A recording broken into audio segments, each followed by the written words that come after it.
Hello, everybody, and welcome back once more to Anime Yay or Nay. I am TheOutbackAl. I'm Yin&Jung. I'm Chibi Noob. I'm Envy Jitters. I'm CheerandCosplay. And I'm Kozi. And we're back with our third week in the Mahou Shoujo Showdown. Magical girls fighting left and right. Gav could not be here today, unfortunately, but, we will carry on, and someone's got their notes. Who got their notes? Yes. I got the notes. You shall express that individual's opinions as we discuss yet more magical girl stuff. So what happened last week? We had the Sup Bra and the Theater Kid Energy categories. We eliminated 4 people from those sections, and now we're moving on to our next sections. Collect 'em all 2, Electric Boogaloo, and the I Just Can't Wait to Be Queen categories. Yeah, we had Cardcaptor Sakura versus Wedding Peach, and Saint Tail versus Phantom Thief Jeanne for our Collect 'em all 2 Electric Boogaloo. And we have Sugar Rune versus Magical Project S, or Pretty Sammy, or Magical Girl Pretty Sammy, whatever the hell it's called. And Pretear versus Magical Princess Minky Momo in the I Just Can't Wait to Be Queen category. Has anyone seen any of these before? I have a feeling at least one has. So I have seen at least one of these, and I've read 2 of them. Okay. The only thing I've heard of is Cardcaptor Sakura, but I've never seen it, so... I've seen like a few random episodes of Cardcaptor Sakura when I was really, really young. I have seen 2 of these. Ironically, the first 2. Oh. Wedding Peach was on the Anime On Demand service. Yeah, that makes sense. Yeah. I feel like the main one that I've heard of was just Cardcaptor Sakura, and I had seen like an episode or 2 back in the days during the Toonami days. So, yeah, that's the only thing I have any familiarity with here. I was genuinely surprised. I had a pretty good week watching these, if I'm being honest. Yay! I was expecting a bad time. And maybe that helped to make it a better time, because like even when it was like not as fun, it was still like, this is alright. But I definitely don't feel like we had any like really low points like we've had like the other 2 weeks that we've been doing this. Yeah. But yeah. Not nearly as bad. Yeah. Oh. I feel like we are in much more classic territory, though. If my uneducated opinion means anything. I would say that these ones are all like they fit more of what the magical girl mold is like typically supposed to be. Mm-hmm. It's like going less outside of genre conventions for these ones. Right. I do have a question, Al. Okay. I know, again, you said a lot of this was, like, math for how things broke down. Mm-hmm. But some of these felt very similar to each other. Yeah. Like Saint Tail and Phantom Thief and Sugar Rune and Magical Project S. Hey, man, sometimes the universe just works out. And other times it doesn't. But, Like I'm like, was that just a weird coincidence? Well, the thing is I kind of found it sort of funny that the thieves were paired off against each other. Right. And the competing princesses were paired off against each other. I wasn't complaining. I was just like, okay, so we could see who does it a bit better. Okay, I guess, is how I thought of it.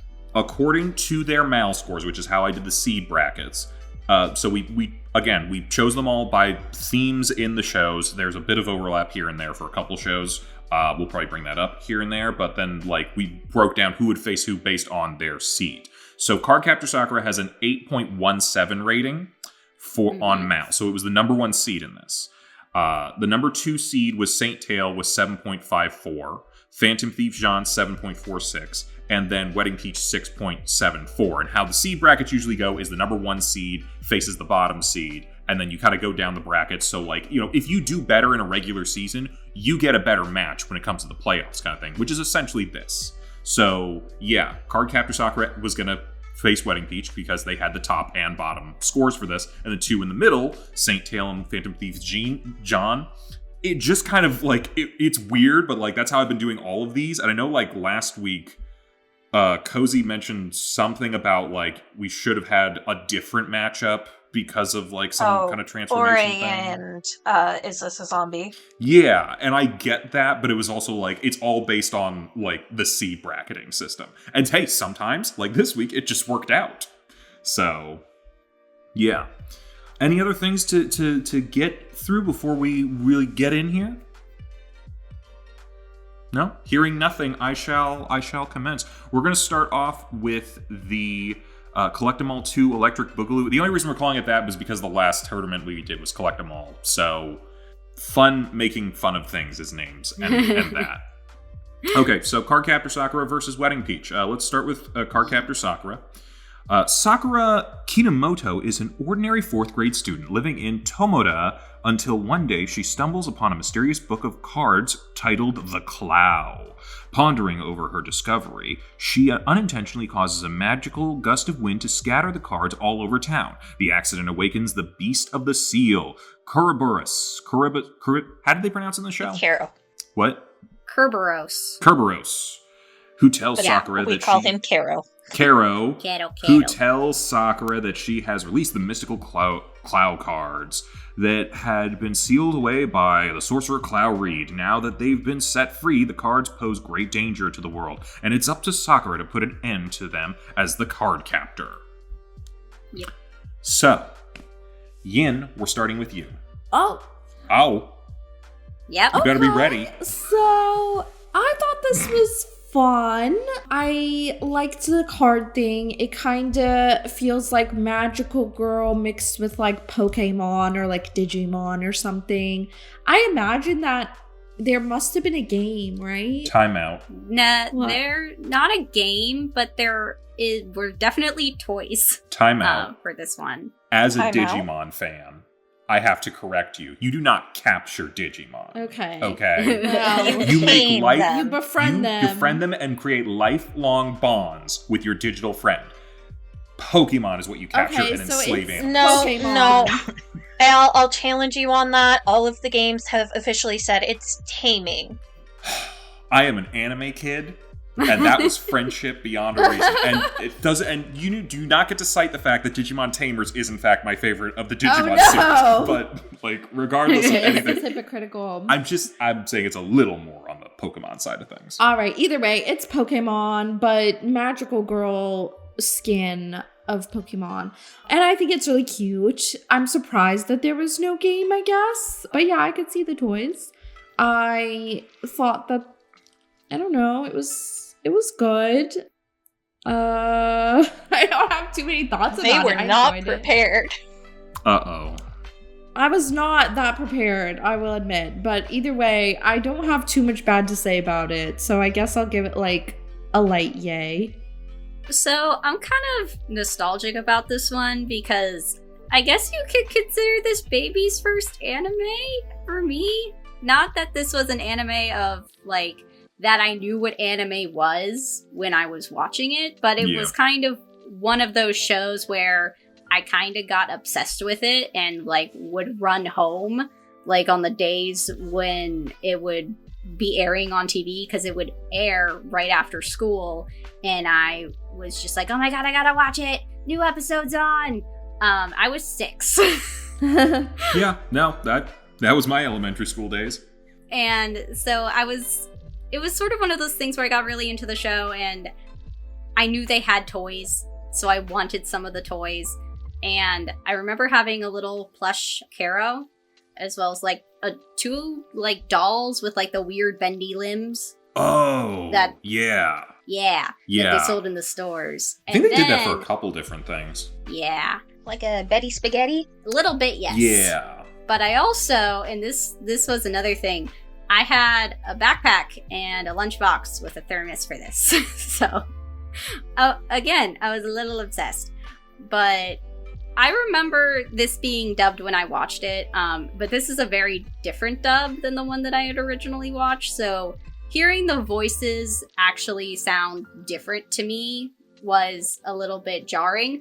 But then I was like, they're not using the names that I remember. But then I was also like, because this is the actual more accurate dub that came later. So this is okay. But anyway, moving on. I have a question in regards to that. Yes. Elle, do you know if this was like the original animated or the remastered? So I am looking that up as we speak, because I did not know that.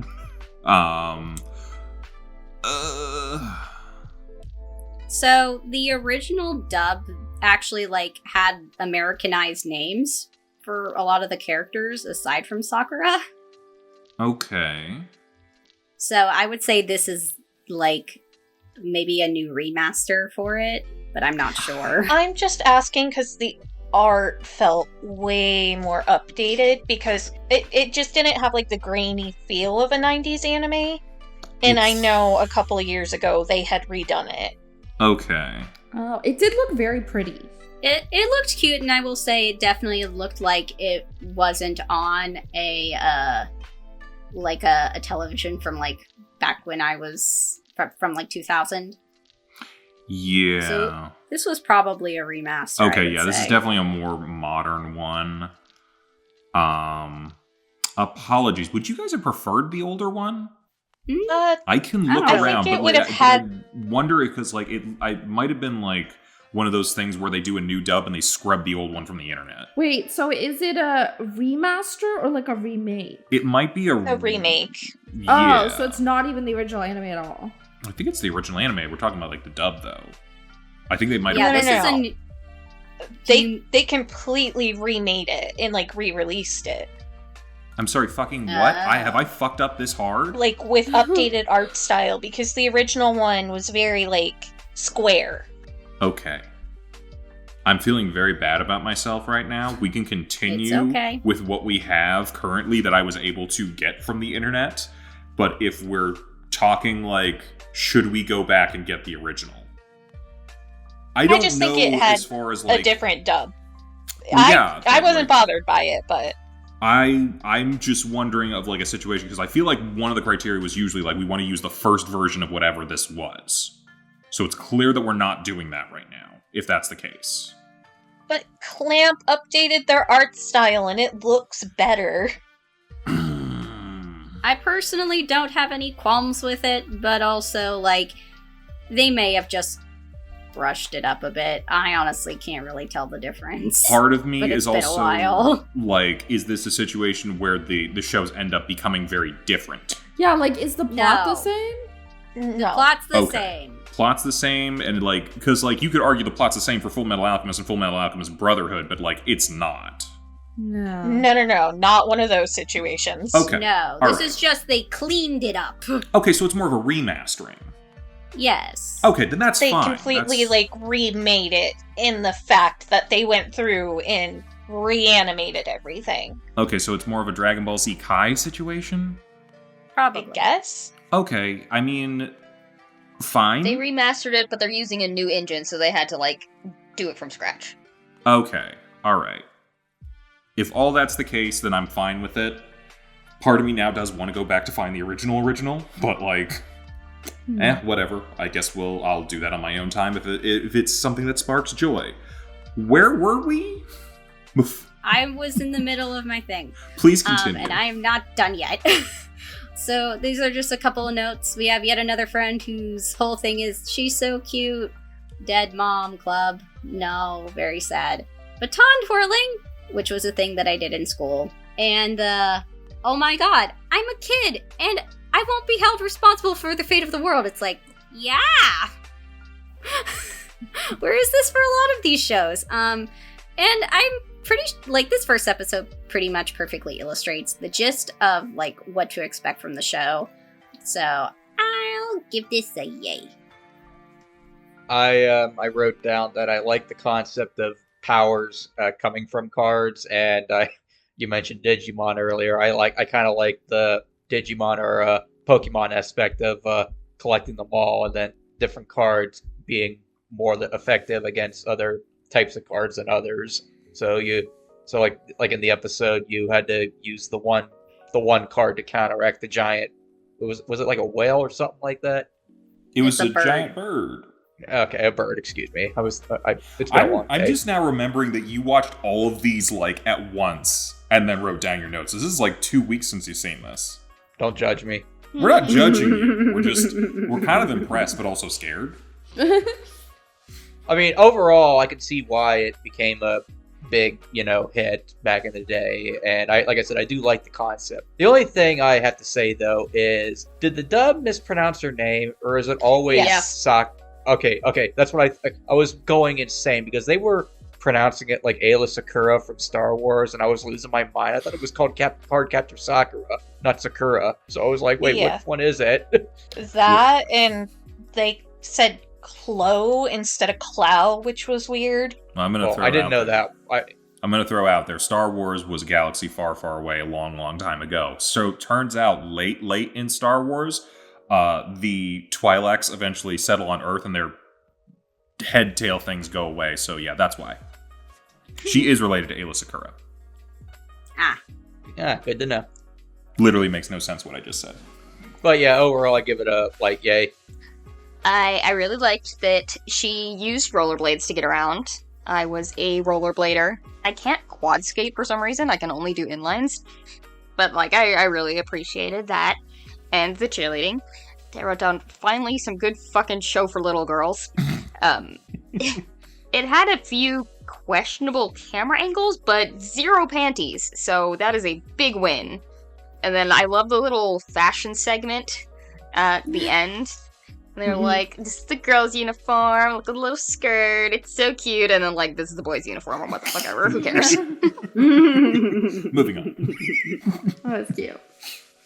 Yeah, in general, I think it's really cute. It's got a cute art style. It's, exactly what a magical girl show should be. So it is a yay for me. So I have obviously seen this before. I am also, a huge Clamp fangirl.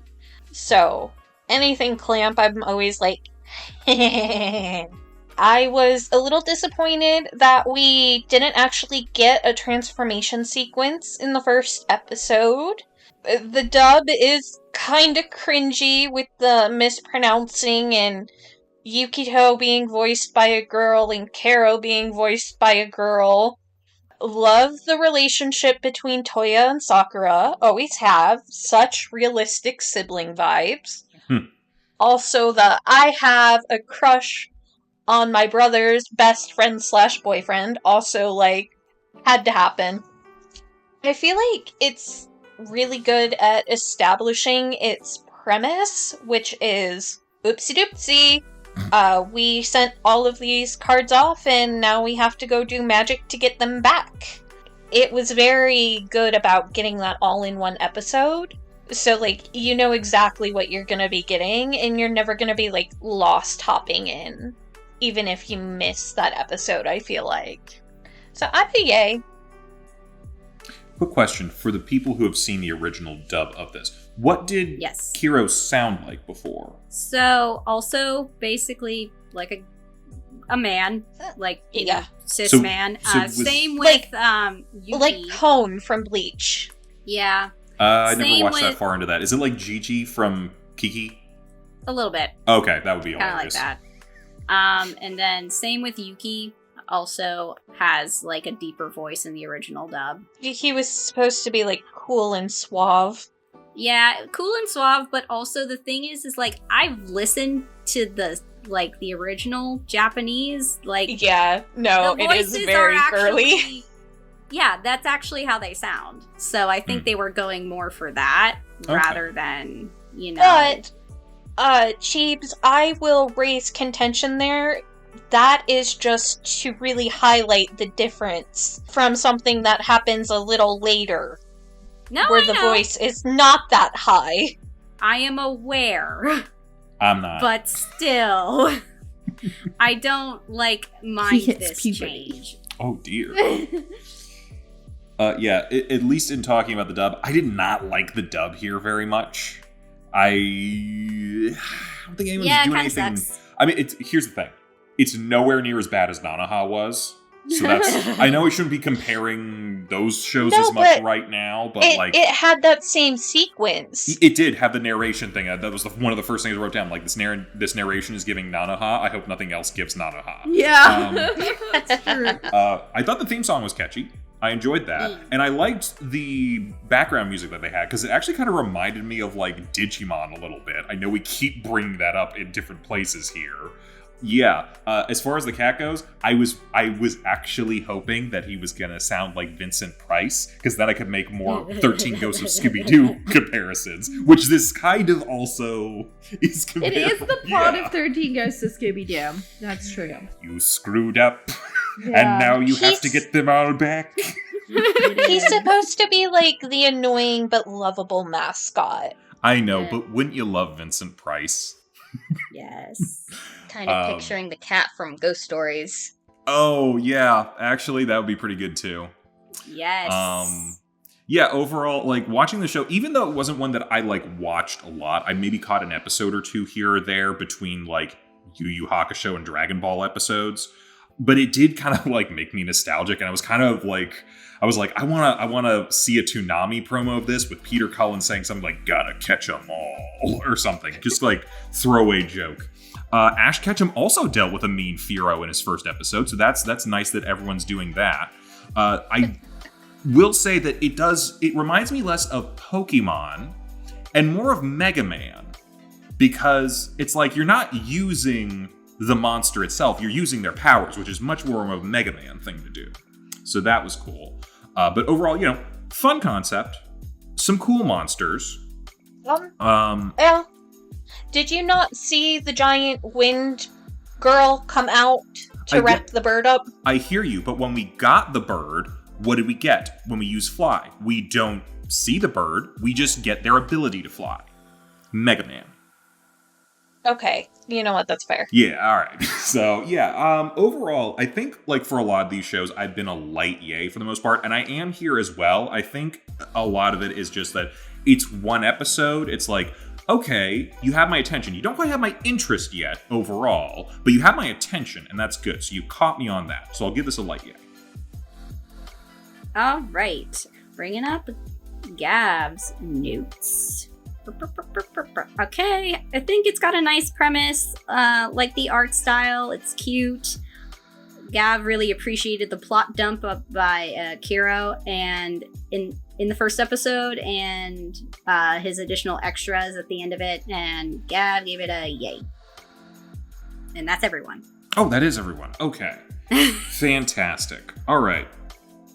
So now let's take a look at Cardcaptor Sakura's competitor, Wedding Peach.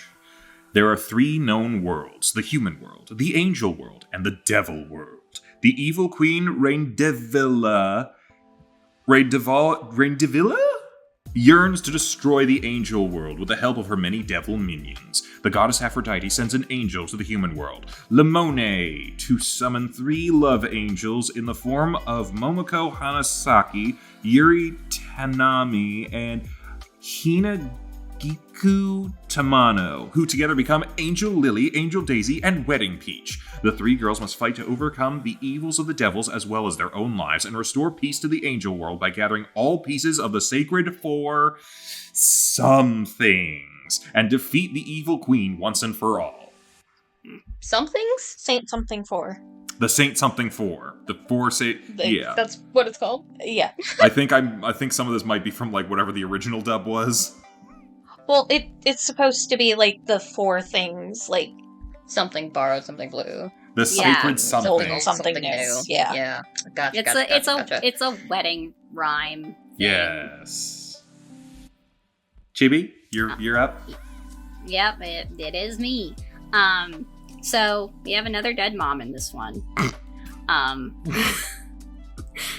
Dead parents are a thing that come up a lot in animes, so Might I throw out a possibility here? Because I'm going to spoil it for everybody. Truck-kun did not claim a victim this week. Is it possible that these moms are not dead, but in another world?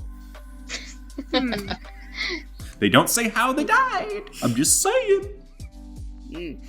But yeah, so our episode opens up with Momoko trying on her mother's wedding dress, which, I mean, that's not something personally that I've done with my mom's wedding dress, but I mean, I don't know what people do with, like, I know my mom, I think, had hers in a box and still has hers in a box somewhere in the house, but well, to that I'll contend, your mother isn't dead.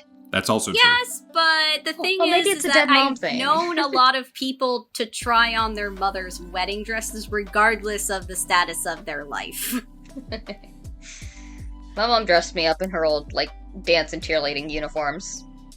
Yeah, so they're going to school. She is on the newspaper club. She's a reporter for it. She takes a lot of pictures. Her dad's apparently like an award-winning photographer or something. There was a lot of middle school girl drama with this one about them fighting over boys and that kind of nonsense, which is something I'm not really a fan of, and also kind of really hated when friends that I knew did that in middle school, but, you know, whatever. Also, has no one seen the bad guy standing there in plain sight? He's just there in the bleachers, just like arms crossed, looking real chillax, like, haha, I have found you. I'm just like, why are you here? Go away. Or at least make yourself less conspicuous. And then I was waiting for the soccer ball to the face, which then got caught by our goalie. That's so his job. Anticlimactic. Yep, he's doing his job, I guess. And Momoko, choosing boys over food, I say you have your priorities right where they need to be. Hell The yeah. dialogue. Wait, boys over food or food over boys? Food over over boys. boys. Food over boys. Because you said it the other way. Yes. Just want to be clear with everybody. Sorry. Always choose Sorry. nutrition over... there's no real rhyme here that I think is going to work. No, but yeah. Fries no. over guys. Fries over guys. Yeah. Oh, hell yes. Fries over guys. But yes, good on you for picking food. Again, dialogue's a little bit weird. The only real transformation scene we got for this one was like the wedding dress transformation and not the magical girl one. I'm not really sure when that one will come in, but I'm sure there's a reason for it. And then we got the sword fight in the air between our two guys, and that was cool. And I would say for what I think of this, I think this is it's landing at a meh, unfortunately, because like I don't mind the art style and stuff and everything, but I don't know, I just was a little bit not feeling this one. So yeah. I'll start off with my lone positive. I've never seen the power of weddings and brides before. That's Oh, something. you haven't been to enough weddings, my friend. It's the Well, power of love. Yes. Okay. It's the power of bridezilla. Yeah, like I understand as a male that this show isn't, targeted towards me, but this show irritated the hell out of me. Like they wouldn't shut the fuck up the entire time. It was too loud and obnoxious, and it basically was just everything annoying you can imagine from 90s anime put into one episode to me. Like I said, if you like it, more power to you, but I just didn't care about it. And like when the guys were dueling, it's like cool, but otherwise, yeah, no, I wasn't into this at all. So I have to give it an A, unfortunately. My first thought, we open with her in her mom's wedding dress. My first thought was that meme from that one show that's like, how do I look, darling? Bad. And my second thought was her dad walks in and sees her, and I was just thinking about that song from Crazy Ex-Girlfriend about the dad walking his daughter down the aisle. He's like, I can see it now. She'll look just like her mom. Granted, I did have sex with her mom. I feel like the guy was going through the same thing right there. This one was kind of weird because, like, love conquers all isn't really a novel concept in magical girls. It's a pretty common theme. Yeah. But the fact it has the wedding motif, because there's lots of types of love. There's, like, familial love and friend love and, like, so many ways you can love, but marriage is specifically, like, A contract. two people coming together, yeah. And It's so a it's legal like, agreement. Who is she supposed to be marrying? They did actually, like, she activated her powers through the love for her friends. I guess. But the whole time it was just like, who is she marrying? This is just a child bride. So I think it would be okay if it didn't have the whole wedding motif, but I'm gonna give it like a meta light yay for that. Okay, so I actually want to start off by I have watched Wedding Peach in its entirety from that anime on demand, and I watched it with my brother. We watched the whole thing to make fun of it every single week. My notes start, holy fuck, it's so ugly. The dub is as annoying as I remember. The crate passing scene really highlighted how much it was same face. They literally just changed the hair on them, and that is it. During the transformation, where was our seizure warning? Because that was just a red flashing screen, which I thought they weren't allowed to do in Japan anymore. When did this come out? Because the law came out after the Porygon episode. Yeah. So if that's pre this, 95. I think it's pre Porygon. That's why I got away with it. Okay, that'll do it. You would think it would have had to have been edited, though. No, not if it hadn't been on TV since then. Yeah, it's the internet, so it's probably, there was not a re-release of this. And while I do understand it was an anime on demand, and they probably didn't have a very large budget for, bringing this over and dubbing it in English, I feel like using the same voice actor for multiple characters when you know those characters are connected, but the viewer isn't supposed to know it yet, is a really bad idea. It makes it pretty obvious. Because you may not have picked up on it, but two of them shared the same voice actor, because they are related. But we're not supposed to know they're related. I don't know. I think I picked up on who it was. And honestly, same face, I wouldn't be surprised. I get that it was probably very low budget, but they could have at least had him put on a voice. This is my evil voice. I don't know. If Jim Carrey can play two people who are essentially the same person in different ways, looking at his Eggman and Grandpa Eggman, they could have done something with this. Overall, though, it kind of just brought back, the nostalgic desperation vibes we had, post-YouTube starting to purge anime in 10-part on the site because of copyright. Yeah. Pre-having actual piracy sites, though. That won't kill your computer. Yeah. So, the Anime On Demand channel very often did not have good things, but it was where the desperate went for their fix. It's a methadone clinic. So, I'm actually a light nay. I don't think I ever would have recommended someone watch this. When I saw it was in the brackets, I almost shit myself. Now, back to you. Oh, okay, perfect. So I agree with everything that everyone's saying, and for that, I am a full-on yay for this show. I am not kidding. I started watching this thing, I'm like, this is garbage. And then I started laughing, and then I didn't stop. And I'm gonna be honest with you. I have notes. Fuck the notes. All right, look. Here's what I'm going to say about this.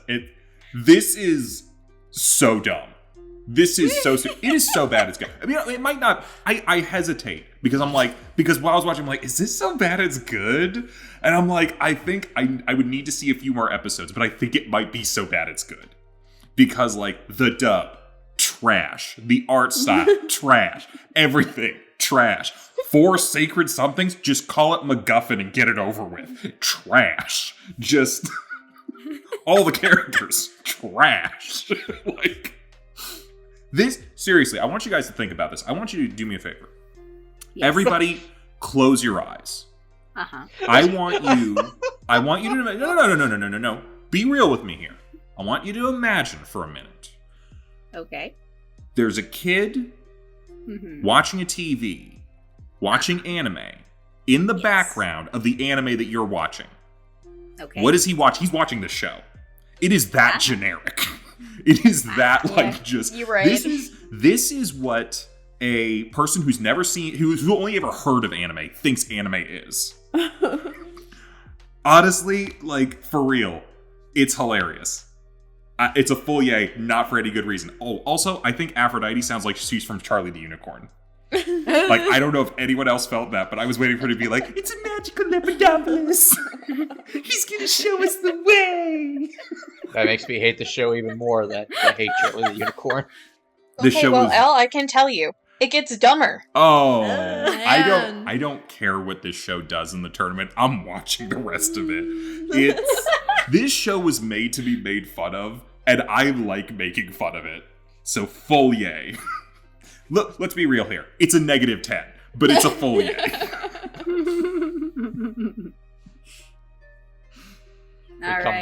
We come back in a month, and Al watches all 51 episodes of the show.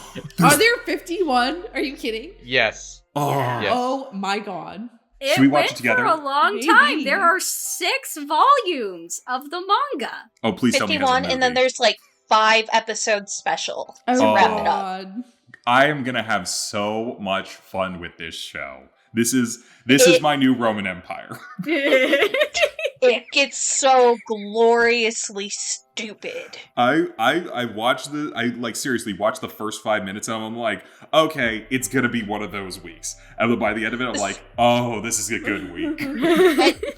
There is a point where it tries to start taking itself seriously, and it just makes it so much worse. Oh, I can't wait. Don't tell me anymore. I want to be surprised. I'm having so much fun. Goodness. Okay, so I have Gav's notes for Wedding Peach. First thing is another late mom trope that inspires the daughter. So yes, everyone is noticing the dead mom in the room. She's Her friends in the are very room? rude. In the room, yes. The villain is hot. The noise effects when eating the crepes and the giggling sounds, I guess were pretty unsettling for Gav. Why are we dragging out the villain taking the ring? It's creepy with all the laughing. Why are they sword fighting in the air? You did very well. Thanks. Faints. I didn't like how everyone but Blondie was really rude. Why do her friends become angels as well? As seen in the opening and the ED. Nepotism. And yeah. And Gav gave this one a meh. Yeah, I mean, everybody else kind of already said how I felt. I hated this. But I also kind of loved it. Oh, please tell me I have a watch buddy. It seems like a really solid hate watch, if I'm gonna be honest. Like, really solid. But, yeah, I mean, it was hot garbage. Like, the whole wedding concept was so goofy to me. I just don't know why they chose it, but it was a choice. And why are the two friends called Angel, but she's Wedding Peach? Like, what? Does anybody know? Because she's the head. Yeah, I think Okay. if you recall Magical Destroyers, which was also kind of a garbage show, we have Pink and Blue and Anarchy. Yeah, You know, that's how what does it this make is. sense? Like, okay, so she's special, I guess. She's super special. Oh, she's super The special. Wedding Peach is like the captain. Yeah, I don't like that. She should just be Angel Peach. Like, let's be real. It would have been a better show. Yeah, I feel like if they had they just made them angels of love Yeah, like instead of like the wedding. giving it the wedding theme. The wedding was so stupid. Oh, that's actually not a bad idea. Especially if you have Aphrodite, they could have been like the 3 forms of like Greek love or Yeah, something. like what one is could it? be platonic, Yeah. or whatever you want to call it. One could be Oh. romantic. Eros. I am That's just been an interesting realizing. concept to Pathos? explore with that, Someone else? honestly. Yeah. What are You those? guys have not seen the other 2 girls' wedding dresses yet. Oh my god, Yeah. how bad are they? I mean, they're in Oh, the they're opening and the hideous. ending. oh god. They're in the opening and the ending. You can see them. I think I must have missed it, or I blacked it out. I didn't mind Yuri's, but I did not like Hinagiku's or Momoko's. Oof, I don't know. The one I saw in the show was pretty bad. So Pretty 80s. Pretty for 80s. I'm thinking of Ethos, Pathos, Logos. Yeah, I think you're thinking of something else, but to be fair, logic had nothing to do with this, so they would never use it. but I mean, Eros, yeah. Either way, I don't know. Like, all the choices were just really weird choices, and then the dudes, I don't know what's going on with them. Just like, I don't know. And then they're just eating in the circle, like sharing their food. It was just such a weird episode. I didn't say it. I had a joke for that. It's nom nom pass. Yeah, they each like took one bite of all their food. I don't know. It was so silly. There's no point to the scene at all. They were just eating. I think it'd be funnier if that scene was like preceded by a scene where they smoked a joint, puff puff pass, and then they got the munchies, but they didn't have enough money. Nom nom pass. It was just a stand-in for, I don't know, having a joint. I don't know. It was I don't think it was a stand-in for anything. I think it was just pointless. It was, a lot of stuff here was pointless. But was there a mascot? Who's the mascot? Do we have one? Not introduced yet. Oh, so there is a little animal later. There always is. Okay, well Yeah. that's good. I was like, there should be a mascot here, but there's not. So there's a gaping hole in my soul. But yeah, this is a nay. But Okay, also, I would continue it. I have a watch. Okay, I'll tell you this. The mascot, you know what those little devils were looking like? Oh yeah. yeah. The weird Furby That's what the things. mascot is. They Ah. redeem one of them. Oh, of course their Oh, mascot's a God. Furby. Okay. All right. I did draw the better picture of their dresses. Ew. I just want to really stress Hinagiku's. Yeah, it's ugly. It puffs out, and it also only goes to right above her ankles. Ew. And it cuts back Ew. in. Hideous. Oh, I'm gonna love Yeah, this I show. think Yuri's is probably the one I like the best out of all of And them. even that's on thin fucking ice. It's It is the least but bad. I think I like it because it reminds me like it's a Victorian dress, and not in a bad way. It's the I hat for me. There you go. I think that's everyone. Yeah, it's definitely everyone. All right, Chibi, I think you're starting us off. Who's gonna get your thing for this? Between Cardcaptor, Sakura, and Wedding Beach, who do you want to move on?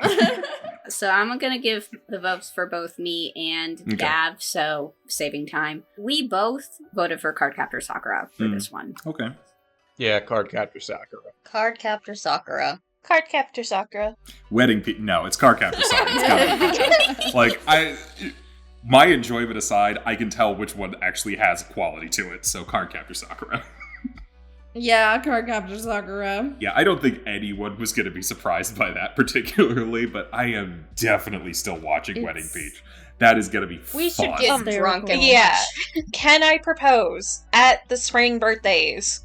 We just get drunk Absolutely. and binge Wedding Peach. Absolutely. Yeah. Ooh, Just yes. leave it in the background the entire time. Sounds great. Wonderful plan for later. I did also just drop a Yeah. picture of the mascot. Oh, I need to see it.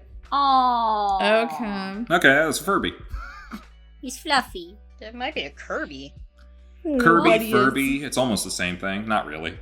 Anywho, why don't we move on to our next matchup from the Collect 'em All 2 Electric Boogaloo category. We got Saint Tail versus Phantom Thief Jeanne. So Saint Tail. Oh boy. This is gonna be bad. Mamie. What'd you say? Mamie. Mamie? Hanako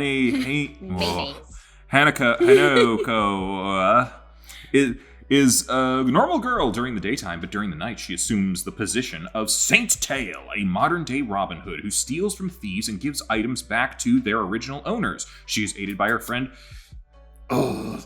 Sarah Memori, a nun in training, and is chased by her classmate and soon-to-be love interest, Daikai Asuka. You know what? His dad called him Junior. Junior, his name is Junior. Oh boy. Envy, why don't you start us off? Well, I'm actually glad that I'm starting this because I really enjoyed this episode. Like, not counting the shows that I've seen previously, like watching for the first time ever, I would say that this might have been my favorite episode, even more so than Demon Girl Next Door, because I really liked this episode. I really like this premise a lot. Like, I think you know, she's like the daughter of a phantom thief and a magician, so I love how her as a magical girl is basically a, well, I don't want to say a con artist, but like has the powers of a con artist basically, and I love that premise. I love her nun-best friend, which I think is a fun thing to say. Your nun-best friend, or nun-in-training best friend. She's a and I like pre-nun. the yes. And I thought Oscar Jr. would be annoying, but as the episode grew on, I realized that he was the only competent one in that police force, which is sad because he's not even, you know, a technical member until the very end. But I like the rivalry aspect between the two characters. It reminds me, I don't know if you guys have seen the Lupin Third franchise. It reminds me of the relationship between Lupin and Inspector Hisagawa. So I like that, and for the most part, I like the animation style. The one nitpick I have is I thought the eyes were really big, like even for anime standards, I thought the eyes were very big. Like, I even wrote in my notes, why the hell are they so big? But I was genuinely surprised with the show. I really liked it a lot. It's a full yay for me for the first episode. My only notes that I wrote down for this one was, is that Bakudeku's son? And he's so cute when he's angry. Lucky for you, he's always angry, it seems. I agree with Envy. I really liked this one. I thought it was cute. I liked their dynamic. Don't think I have too much else to say. It's very fun. It's a yay from me. Okay, my first and biggest thing here is, do they call her Saint Tail because she has a ponytail? Like, how did they get the name? It bothers me. Probably that. Who knows? Maybe we'll find out later, or not. I have no idea. I did really like the art style. It's very stylized. It works for what they're doing. The really soft forehead touches between Mimi and Sarah made me write down, fellas, is it gay to give your local nun a smooch? Then my next notes were... See, this is why it should have been Catholic guilt. Oh wait, this is be gay, do crime? Yes. Junior needs to take 8 million chill pills, and the cops are so incompetent they have to hire a middle schooler. Oh my god. I think you just solved it. He doesn't have any chill pills because all the cops took them. Wow. They confiscated his stash. No, they ate the chill pills, and that's why they're bad at their jobs. Wow. I do wish it had some better music. Just like something better going on in the background. But other than that, it was really fun. I'm a yay. I liked the music in this. I liked the jazzy kind of like 70s cop show sort of like opening and soundtrack thing. This was honestly nothing for nothing. Going from Wedding Peach directly to this was fantastic because it's like such a difference in quality, but also same amount of entertainment. I really like this. I love the classic look and feel. I feel like half the cast is from Digimon, which was fantastic for me on a personal level. It's a cute, fun adventure show. It was really enjoyable. Honestly, like, I don't know if this is like anyone else got this, but this feels like a show that like, I watch it, I'm like, I feel like I want to like wrap myself up in a blanket and watch this with like some hot chocolate. This is just feels like such a nice, cozy show to watch, and it's really great. I love like the concept of Zatanna if she was Catwoman. It's I really like that. But one thing, girl, you don't want people to know your identity. Wear a goddamn mask. That's what vigilantes do. Oh my god, yes! You literally fall on the detective. It's like, I hope he didn't recognize me. Hey, you know what would prevent that? They've been around for a while. No, you know what prevented that? Her fanning of hand of cards in his face. Sure, that's great. But hey, you know what? What if you don't have cards on you? You know what you should do? Put some on your face. But also, like, security cameras? Yeah. Well, or I guess we can say set? magical fuckery. Magical fuckery is usually a good go-to, but you know, a mask is like 10 cents. I'm just saying. Yeah, kid detectives are fun. This is a very fun concept that, like, I think if I was a kid watching it, I'd be like, yeah, I'm into this. This is fun and cool, and it's yeah, full yay. You know, you mentioned the production quality between this show and Wedding Peach. I looked it up. They came out the exact same year. Oh man, that is insane. How much effort one show can get and one cannot. But yet I've found equal entertainment in both. That's the scary part. Womp womp. Well, it probably says more about me. So Gav's thoughts were, reminds me of Detective Conan. Oh, I was about to bring it up. Which she likes. She thought the art style was cute. She liked the premise. There's not really a whole lot to say here besides that it was cute and she liked it. And she said, yay. Yeah, I mean, I feel similar. I really enjoyed this. I think it definitely had one of the most, like, original setups for, like, a magical girl show that I've seen, which I think was good. It felt unique in that way. Like, it felt similar to, like, some other shows, like you guys have mentioned, but not to other magical girl shows. So I kind of enjoyed that.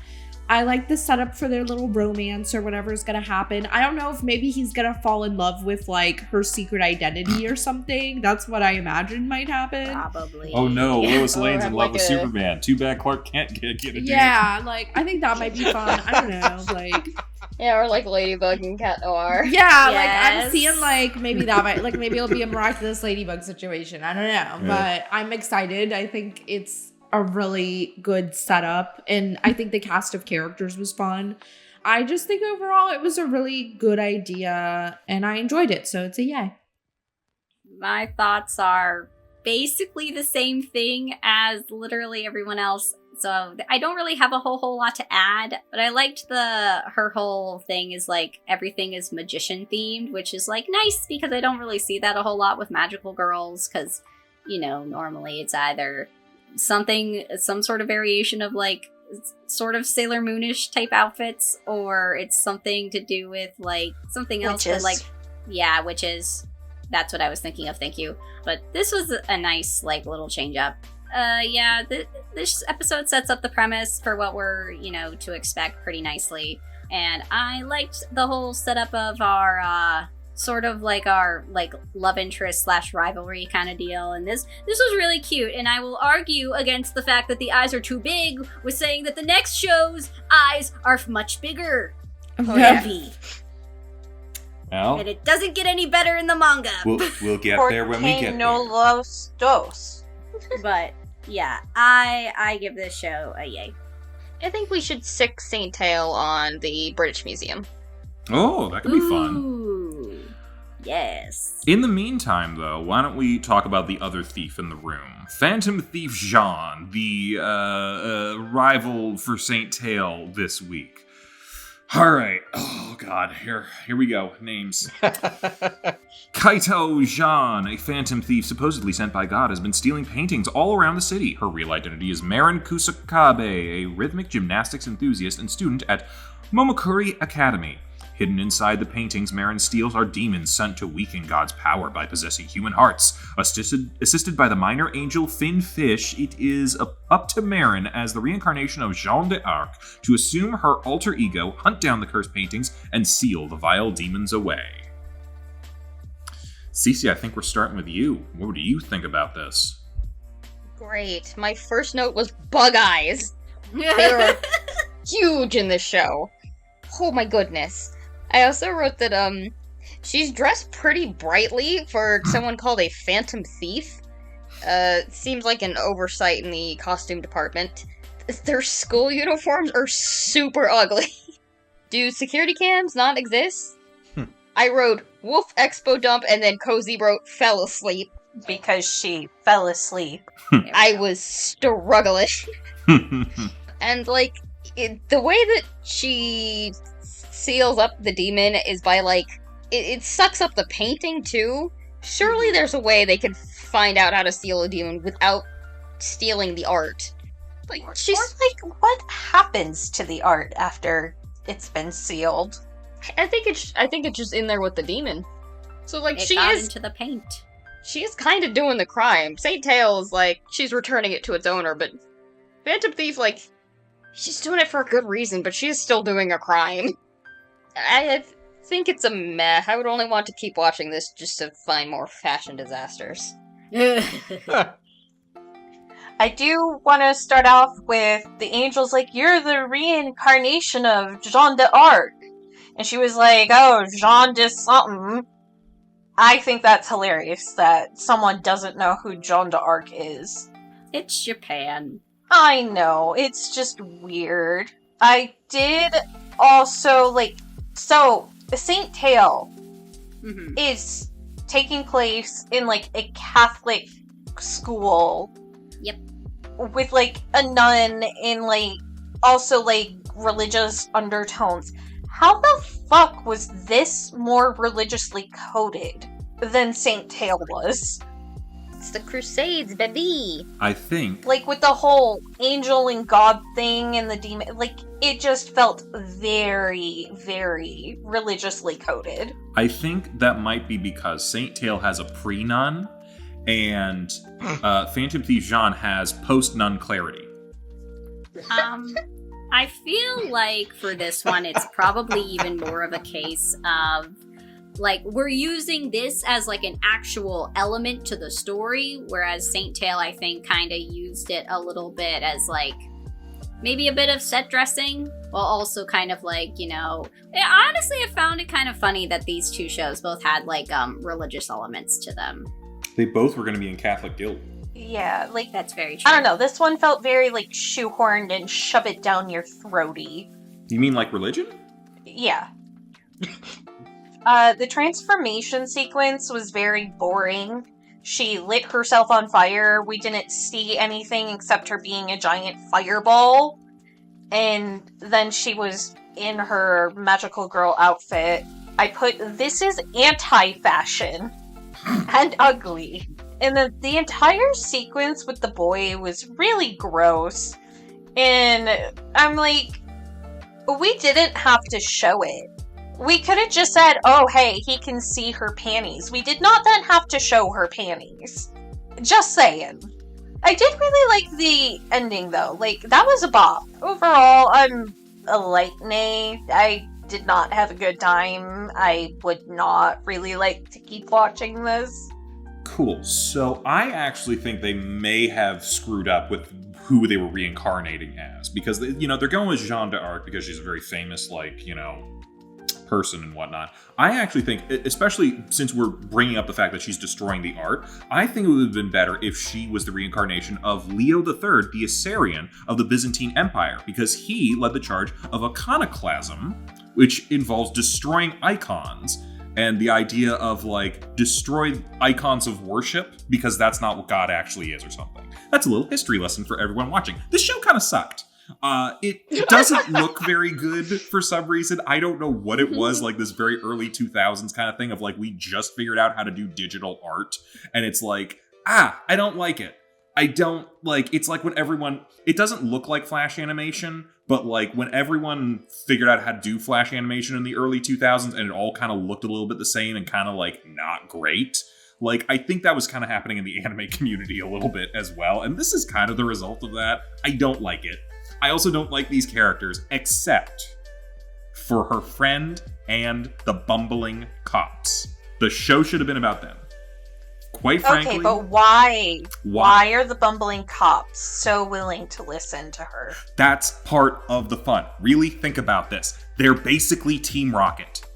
And her friend is basically Fred from Mystery Incorporated. Obsessed with traps and nets and stuff, leading around Team Rocket. Like, actually, weirdly enough, visually they kind of reminded me of, like, the team of detectives from Death Note. So it's like Death Note team in Team Rocket, and then Fred on top of it. I kind of like that. Conceptually. Overall, this show was kind of boring. I didn't really like a whole lot of it. It was generic, but not in the entertaining way that Wedding Peach was. Yeah, it's really meh. Probably a nay. But, yeah. All right, so Gab's notes for this, and the first thing that she wrote down is same thing with the friend's dad being a detective. I think that's also a reference to Detective Conan. The guy at the apartment who is stalking Marin is too direct and pervy. Did not like him. Oh yeah, and the friend Miyako is rude again. It's giving Persona 5 vibes. For anyone who has played the game, does that track? Yeah. Yes, there's a boss in a dungeon that was basically art like this. Okay. Yeah. Okay. And the extra long scene of the demon choking her out was unnecessary. She says she doesn't mind the show, but it's a little more complex than Saint Tail, and gave it a meh to a light yay. Can I ask a question really quick? Of Gav? I mean, I don't know they're going to be able to answer. No. Would Detective Conan not kind of fall into Magical Boy? He is having a transformation sequence. Yeah, but he's stuck like that, isn't he? And I don't think he gets any powers out of it, does he? I don't know. I would say the brain is not normal on that child. Well, neither is it on Light Yagami. Is he a magical girl? He gets a mascot. And he has powers. He doesn't And transform, depending on the though. lighting, he kind of transforms. Oh my god. We've been Wow. misinterpreting Death Note this entire time. I think that makes Death Note entirely more fun if we think of Light Yagami as a magical girl. Interesting. And wait, is Ryuk the mascot? Yeah, he's Yes, the mascot. yeah. Come on. It's not going to be Misa. Well, obviously. She's the best friend who's an idiot. No, there is kind of a transformation when he gives himself amnesia and then picks the book back up. Oh, you're right. All according to Kikikaku. Keikaku? Yeah, whatever. I don't speak Japanese. If it wasn't clear, I can't speak Japanese. Sorry to derail us again. Oh, yeah. Yeah. I hated this. It's ugly. I don't have anything good to say about it. It was boring. I guess the Jeanne d'Arc theme is like kind of original, but I don't think it was in a good way. I don't know. Like I don't necessarily like Jeanne d'Arc, the magical girl. It's kind of dumb to me. I don't know. Like there was nothing that really sparked any interest in me in this show, so it's a nay. And we'll say Jeanne d'Arc, the magical girl, is basically part of the plot of Fate Apocrypha. So you can just watch that instead. Well, Jeanne d'Arc, the magical girl, is also something that is in Madoka Magica. If you And go in back, Ladybug. Son of a bitch, you're right. Oh. yeah, it's in like some of the extra materials mangas that they have. Oh no, it was in the show. I remember that shot. Well, maybe it's been done better then, but I did not like it here. So for me, a little context. I actually have like read a volume of this manga for this. This was like I'm so sorry. I mean, I picked it up. I forget where we got it, but it was like around the time when I was like really like starting to get into manga and things, and like I just sort of picked it up and was like, oh, I want this one. So I read it. The art style is honestly very similar between the manga and the anime. The eyes are very weird. I don't really like the art style. The main guy, he's gross. And I don't understand what is with some of these shows and gross men. Like, come on, people. I feel like we've talked about this. It's so that women have lower standards. Isn't it? I mean, it's not good to, like, put that on young girls if that's who this target audience is. Like, come on. Anyway, Finn is also annoying. And Kozi, you mentioned the part about her transformation sequence with her being on fire. Yeah. Jeanne was burned at the stake. Oh, did you not remember that part? I was not thinking like that. Because even though she's apparently descended from Jeanne d'Arc, she has a very, like, exorcist, like, bastardization uniform. Yeah, I kind of would have preferred it had they gone with something more like she's a knight in shining armor kind of deal. Yeah, it might be cute. But that's just a personal preference. Instead, they gave us Slutty Miko. Yeah, and also, like, the outfits in this are just atrocious.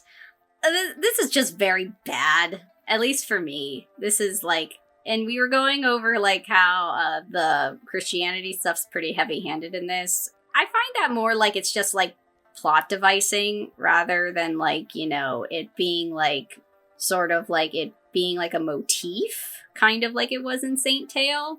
But, yeah, those are my thoughts on that. I give this a nay. My thing with Jeanne d'Arc is, like, I get it. She was very holy. She was very religious. And, you know, there's that aspect of, you know, fighting the demons of hell as a warrior of heaven. But my thing was, what does Jeanne d'Arc have to do with the Phantom Thief of art? Like, how does that correlate? And also, demons trying to overthrow heaven and God. Let's attack in art. Let's attack in paintings. That seems like a great idea. This is what I was saying about Leo III and iconoclasm. Well, yeah, I didn't hate the art style like everybody else. I just thought it was all right. Like, I didn't mind the show. Like, I actually kind of liked, in a way, her friend's slow descent into madness as each time Jeanne failed or escaped the traps. Like, I kind of liked that. Like, she's going slowly more and more insane. And even her dad is like, you should take a chill pill. So, yeah, I guess it's like a math for me. I didn't hate it, but yeah, I wasn't amazed by it either. Did you know that nets have been used in human hunting practices for over 50,000 years? Freddy, you need to calm down. And I think that's it. Yeah. Yeah. All right, who's voting for what? Cece? Oh, Saint Tail. They're the same show, but only one was good. I am also Saint Tail. Yeah, I'm Saint Tail. Saint Tail. Oh, I missed Yav. No, well, I have Gav's vote as well, so I'll go for both of us. Saint Tail for us both. Yeah, it's a sweep for Saint Tail. Oh, yeah. I feel like... I was about to say, Envy, don't be contrarian. Yeah, I feel like this category was pretty easy for a lot of these calls. Why don't we maybe go... I don't know. Maybe the next one will be a little bit more difficult. We're moving on to I Just Can't Wait to Be Queen. So, we got Sugar Sugar Rune versus Magical Girl Pretty Sammy, and Pretear versus Magical Princess Minky Momo. We're going to start off with Sugar Sugar Rune. Chocolat Mayur and Vanilla Mew are both witches and childhood friends pitted against each other in a contest to see who will become the next queen of the magical world. In order to win, the two queen candidates must attend a school in the human world, cultivating relationships to bring out their classmates' hearts of friendship and love. But if a witch gives their heart to a human, they'll die? Oh. Cozy, your thoughts? They did not include that part. Well, Mal did. Okay. I don't know. Maybe they die, maybe they don't. I have no idea. It's probably like some bullshit of like, you'll never use magic again. Well, Chocolate's mom is dead. Oh, so God, she is it dead. happened right after this. Oh my Go, God. Kozi. You know what? Damn. Oops. I really like the concept of this. Like, I am a sucker for you have to go to the human world and be kind of like fucking shit on to like put you through your paces before you can become a ruler. Like, I'm a fan of that kind of story. They had fashion in this. Like, all of the outfits felt very inspired. They were all very cute. I really was a fan of that. The guy who I cannot remember the name of, like, he felt like another David Bowie impersonator, which I'm sensing a theme here with magical girl animes and liking David Bowie. Just saying. Am I a magical girl? Maybe. You could be. I mean, if it's David Bowie from Labyrinth, I mean, come on. I mean, David Bowie from anything, man. Anything. It's David Bowie. I didn't really like the mouse, but I am a huge fan of the frog. They did show in the preview it's going to be their familiars. I'm so excited for that. That frog was fucking hilarious. The one boy in this episode, like the little boy, he's like, yeah, you're aliens. And I'm like, you know what? You're right, though. They kind of are. Yeah. They came from another world. Like, did anyone specify aliens have to be from outer space? That's a good point. Well, does that make them extraterrestrial or extra-dimensional? I don't know. Dimensional. But even still, they're not from Earth. Yeah, that Yeah, is by definition, that makes an extraterrestrial by alien. its etymological definition. The entire sequence where he's like, that's a piss heart. And they're Yes. like, piss heart? It's key. And they're like, what? Oh, that was so funny. That took me out. And Cece was, at this point, passed out from Phantom Thief John. So I was just, like, cackling madly on the couch next to her, trying not to wake her up. And lastly, I just want to note, like, the whole competition is to, like, steal the hearts of the humans, and whoever gets the most hearts wins. And Chocolatte's over there like, oh no, the boys don't like me being intimidating. Girl, don't let compulsory heteronormativity stop you from becoming queen. You have the girls. They love you. I would also say give them a few years, and once the boys hit high school, they might change their mind. That's true. Yeah. It was a little annoying how often they repeated themselves. Like, every time she cast her going, sugar, sugar, like, Choco-Rune. I'm like, okay, we get it. Can we skip that? Oh, and the whole guard dog of hell thing. That was also funny. Loved Yes. that for her. Poodle. Yes. Pretty solidly a yay on this. Like, I had a lot of fun watching it. So my first note is Pokemon, but emotional manipulation. I don't think it's as bad as that says, but You're not wrong. I agree with what a lot of you are saying. I was not a fan of the art style. Like, I don't know what it was about. It's not as bad as Saint Tail or anything like that. No, but it was just kind of like... It's a very specific art style. Yeah, did not work for me. It felt like One Piece, but like off. Do you know what I mean? What was that one Sadako anime? Oh god. Kimi no Todoroki?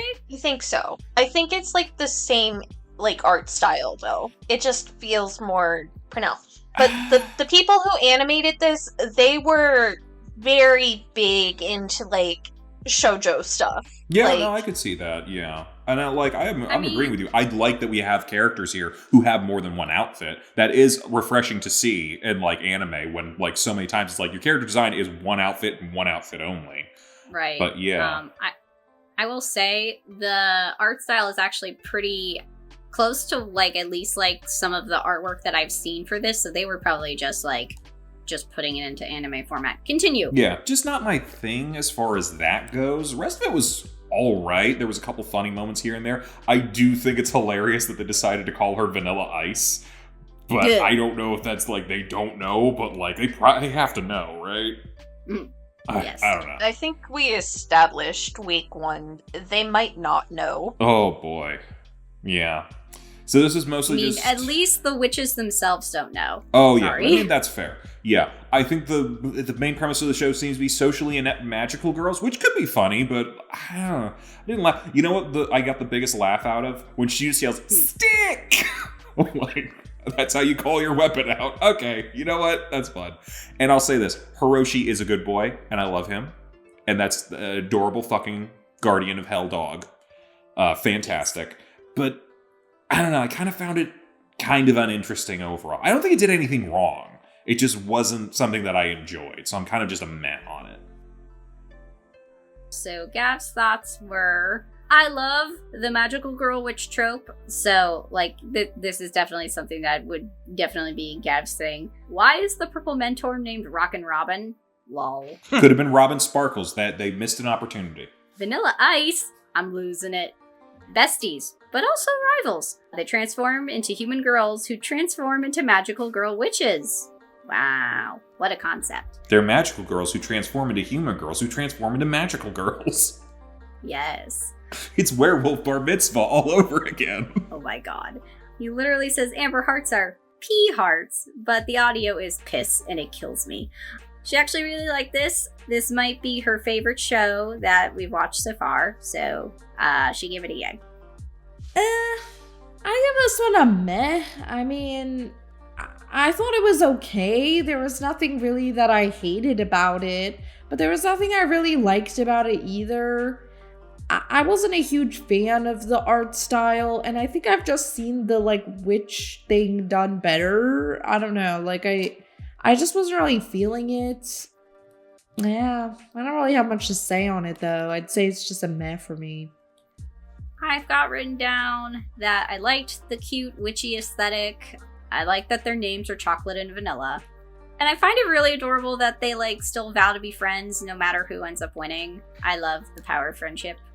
So we've already talked about Vanilla Ice, but she's Chocolate Cat, which reminds me of Choco Cat, which is like a Sanrio Hello Kitty thing. Love Choco Cat. I love Choco Cat. Yeah, but are they Vanilla Ice? So I liked the idea of them, like, trying to capture hearts to, you know, like, fill up their gauge, I guess. And I found it, like, pretty interesting that, like, taking the hearts away from people will actually, like, subdue their affections. Which I was like, huh, okay. So you get someone to love you, and then you take their love away, so they don't love you anymore. It sounds really bad when you say it like that. I think it's an interesting concept. Yeah, it's also not, like, hurting them. Like, they're not heartbroken or anything. Like, they're just like, why did I like you? They're just like, I know I had feelings, but now they're gone. And it feels like, why was this a thing again? But yeah, I thought that was interesting. Choco is considered very scary on Earth because she's so aggressive. And Vanilla's considered pretty cute, which is a reverse of back home, which I'm like, do they live in essentially a Halloween world? I think so, yeah. Kind of what it looks which like. to me, I'm like, that's fun. That is a fun concept. I wish they had introduced that a little bit more, but, you know, they're supposed to be on Earth. I love that Cerberus is a poodle. And Mystery Guy, Blondie at the end, is very sus. We can already tell that he has his own little gem thingy. And he has a cat! Is he also trying to be queen? Yes, he wants the throne for himself. Oh my god, he's Phobos. Yeah. Now it's turning into witch. And now I'm interested. But yeah, I had a fun time with this. At least, like, with some of the concepts and things. Like, overall, like, plot-wise, I'm like, this is somewhat standard. But yeah, I'll give this, like, a light yay. I wrote down that I thought the stealing hearts in parentheses was a unique concept for magical girls, at least from what I know about the genre, which isn't a lot. I like Chocolate's chaotic personality, and yeah, I mean, I even though this came out and in 2005 and Vanilla Ice wasn't relevant by then, they had to have known. They had to have known what they were doing. Yeah. Because when Vanilla Ice was a character in JoJo, they had to censor it when they came over, so they had to know. The only other thing I will say is I always love to highlight voice actors that I like, and I love Rocket Robin's voice actor. His name is Kenjiro Suwada. He's one of my favorite male voice actors in Japan right now. Just look up his filmography from like the last decade alone. You'll recognize him from a lot of shows, so I always like to point that out. But I give it like a light yay. Oh, that guy. Yeah. Could I frame this as Robin is in the music industry? He might have known, and that might have been his joke. Oh, yeah, maybe. You know what? Yeah. Mm-hmm. That is what I assumed. But then I was like sitting there like, what's Chocolate's joke? Apparently Choco Cat. Envy, what was your rating? It was a light yay. Their magic, the way like they drew the magical effects with all like the colors on top of each other, the way they did that, they really hurt my eyes. Minus 1 point for that. Everything else is mostly stuff that has already been said. Point for Frog. Their magical girl outfits are sleeveless V-neck sweater dresses. Yike. Like, I like the art style, but I don't like the fashion. I think it's all very cutesy overall, but like, ew, what is that? Vanilla Ice. The girls are named after sweets. Boys are named after songs from the 60s, ? We need to see more boys, figure out what that's about. We need to see more boys in this magical girl show. Does that make grievances that make vanilla trans. Is there any effect on the humans who had their hearts stolen? They were kind of just like, what was I doing here? Like, they seem to have lost the feel. You're stealing their hearts! That seems like there should be some consequence. I don't know. Stick. And they're like, Stick. The puppy was so cute. And yet, for Chocolate, the boys didn't like you, but you got the lesbian vote. Run with that, girl. I think this is a yay for me. It is cute. It is fun. It is appropriate for young girls. This is good magical girl show. Okay. I would like to, just a second. Is it possible to do love farming in this, do you think? Ooh, maybe. Because, like, if they don't remember what you did to make you fall in love with them, could you just keep doing that over and over and over again and just Groundhog Day, like, a crap load of hearts out of them? I don't know. I suspect that's what Robin's doing. That's fair. Yeah. I had another thought, but oh no, wait, I remembered it. Yeah. I don't know if anyone else would have watched this. I watch a show called Dimension 20 where they do D&D stuff, and their first season included like a magical high school thing, Fantasy High. And for some reason, a recurring joke, there was something to do with rats. And they had to, like, get some rats to come somewhere. And one of them's like, I will create the illusion of a sexy rat. And they're like, okay, well, now please explain to me, what is a sexy rat? And, like, it's theater of the mind. We don't know what the sexy rat looks like. But now I think I know what the sexy rat looks like.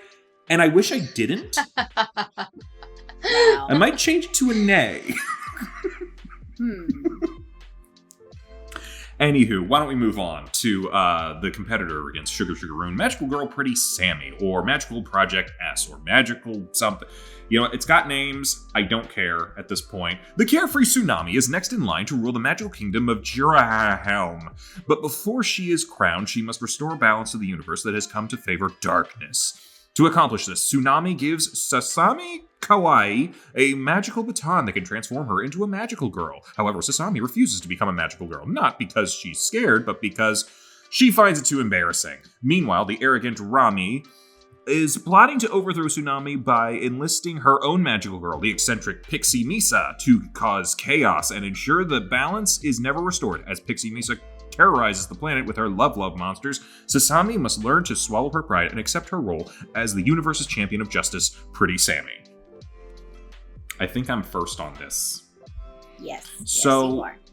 I think I brought up before that this is sort of a spin-off show of another show called Tenchi Muyo, which I think was a big show in the 90s. I do remember watching bits and pieces of it here and there. It was like a harem show, and I think a lot of the characters from that show are now playing characters here. Oh. It was also weird because there were 3 different versions of this show. It was Tenchi Muyo, Tenchi Universe, and Tenchi in Tokyo. And again, it's one of those, like, all these women really want me, and I don't want any of them. Please leave me alone. And I can't remember the continuity, because at one point they're aliens, at another point there's, like, demons or something, and there's a whole bunch of... If anyone wants to try to explain the Tenchi Muyo thing, or maybe send me a video that's, like, explains the universe, because I don't get it. Because I know one was a demon, and then one was a princess of another planet that maybe his mom was also from, so maybe he's a part of an alien. And then the third season, I think, makes the most sense, because he literally leaves for college and doesn't take any of them with him. And he's like, I am finally at peace. Oh my god. And then there's this show, which I don't think has anything to do with anything I've just said. Yeah, like, isn't this show just like, what if they were magical girls or something? I don't know. Like, yeah, I think so. Okay. So I think they set up kind of an interesting world with, like, aliens and magic and stuff like that. I guess that's how you can get demons and aliens. I don't know. I don't remember this girl being her sister, though. I thought that was someone else in the cast. But I could be wrong, because it's been a while. I laughed at a couple spots. The rabbit is cute. If it's a rabbit or is a cat. They keep saying cat, but, like, that's not a cat. It can meow all at once, but, like, you know... I did not like the transformation sequence. The one thing I could say about it that it has over the Nanaha sequence is it was shorter. So that's something, but it's not much. It might be fun. It does look like it has a sense of humor to it that, like, is kind of silly and, like, kind of that 90s anime sense of humor that I occasionally enjoy. But, you know, just doesn't look like a whole lot's going on yet. So I'm kind of a meh. So, Gav's thing for this, that cat does look like a rabbit. I want to say this. This is the one thing that I will mention from the Tenchi Muyo thing. I remember that cat can turn into a mecha. Oh. Like a giant robot that the little girl does pilot at one point. I don't know how it works, so don't ask me, but that did happen. Okay. The teacher is hilarious. It looks crummy. Sasami talking about the baton. I look stupid in this! Well, it has some funny dialogue. Another besties are rivals trope. Gav said that she liked it, but not as much as Sugar Sugar Rune, and gave it a yay. I don't know, maybe this just isn't my round, because I also was like meh on this one. I think some of the humor was fun. I think it's like obviously supposed to be some kind of parody of magical girl shows, which I enjoy. Like her being like, oh, I don't want to look silly in front of my friends and stuff like that. You know, it's like, I think it's like poking fun, which I enjoy. And I like this setup of like, oh, like the bad like queen is gonna like get her own magical girl or whatever. I don't know if that's what's going on, but it seems that way. Feels very Tommy from when he was introduced in Power Rangers. Yeah, it's like, well, are we gonna get like rivals, you know? So like that's kind of fun. So I think it like has good bones, but like there was something about the presentation of it that like kind of annoyed me a little bit, and I can't really pinpoint what it is. It's almost like I needed to be like remade in a totally different way. But I think like it has some good concepts that just like didn't align properly for me. Like it just did not, I don't know. It just didn't work for me for some reason, but I do think there's good stuff here. I agree transformation was like, ugh, that's weird. So I don't know if there's going to be more like weirdness down the line. I feel like sometimes in the parody ones, like that could go a little bit that way. I don't know why exactly. So I don't know if it'll like get kind of not to my taste even more. So I don't know. It's like a meh, but maybe even leaning towards a light nay. But I'd say it's like more meh right now.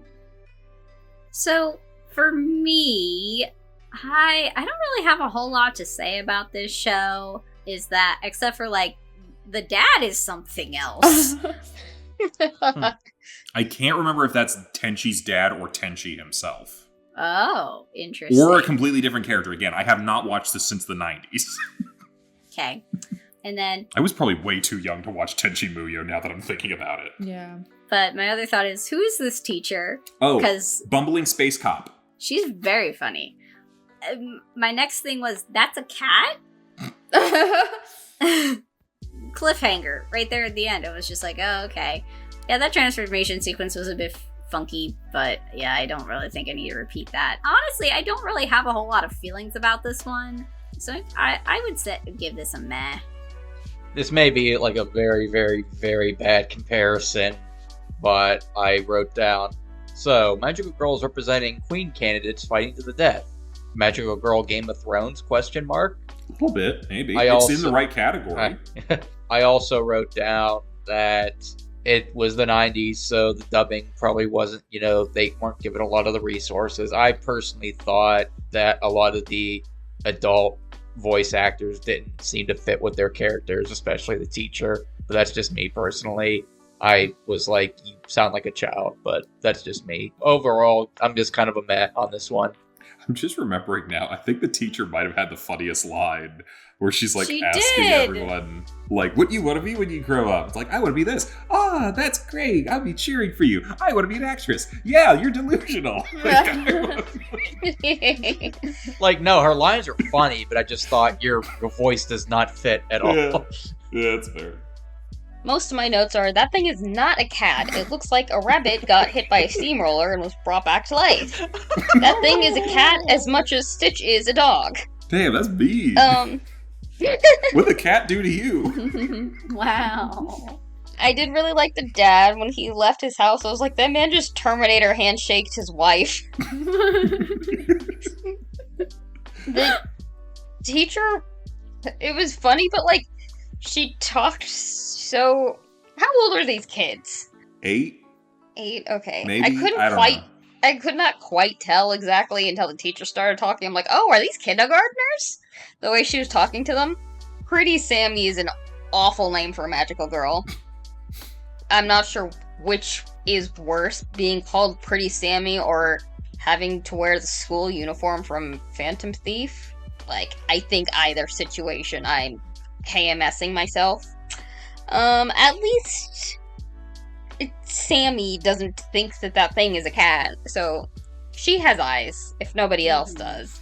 Right. And she's naked. Weird. Oh, I think that's supposed to be weird ending. The ending was weird. Yep. Like a fourth wall breaking ending. cliffhanger. Uh-huh. Ending song. It's a meh for me. It has its moments, but they lose a lot of those moments with the naked child. Okay, I feel like one thing you guys do know about me is, like, I really struggle with something that I don't find aesthetically pleasing. It's one of the reasons I do not like JoJo. And Right. this show is so fucking ugly. Yeah. It is so fucking ugly. I was distracted the entire time. I'm like, I don't want to be looking at you. There is no part of this screen I want to be looking at. And then they brought out the cat in air quotations. I'm like, that's not a cat. That's a gremlin. Don't feed it after midnight. Okay, well, if you don't want to feed it after midnight, to be fair, that's a mogwai. In my notes, I was like, why is there another naked child, for fuck's sake? And that ending, I literally wrote, that was a stupid fourth wall break. Like, I did not have a good time. I feel like you guys were very ambivalent, but the art style really just ruined this from the get-go for me. I'm a full hard nay. I mean, I'm gonna be really honest. Phantom Thief Jeanne, I had a really hard time watching. So I think it just depends on the person. Yeah. Yeah, All right, that's why I put it's anti-fashion for Phantom Thief. The eyes just Okay. disturbed me. I couldn't. Ugh. All right. Well, why don't we pick between these two? So Sugar Rune and Magical Girl Pretty Sammy. So, like, interestingly enough, Kozi, I think like I kind of had a bit of a similar situation with Sugar Rune that you did with Pretty Sammy, because I did not like the art style. But I think overall, probably Sugar Rune has more going for it. I guess I'm a meh on both. I don't care about either, but I'll probably go with Sugar Rune.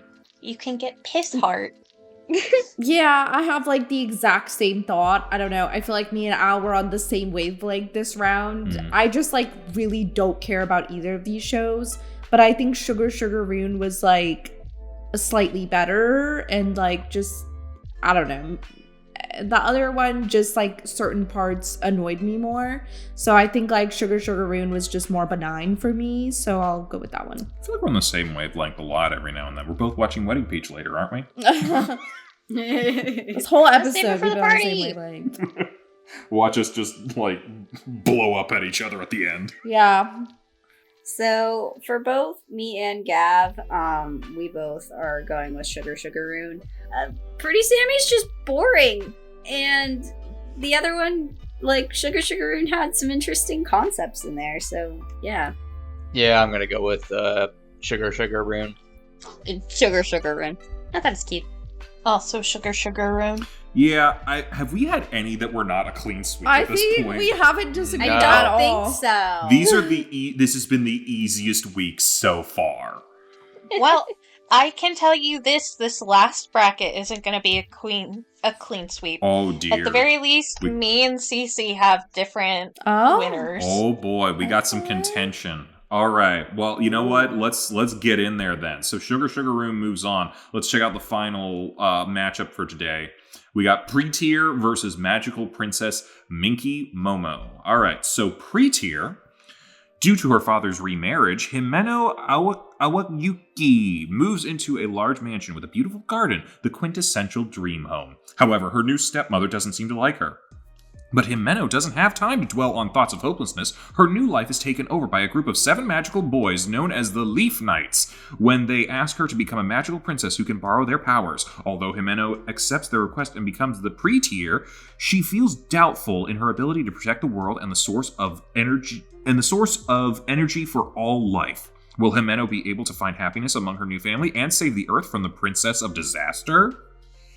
Gav.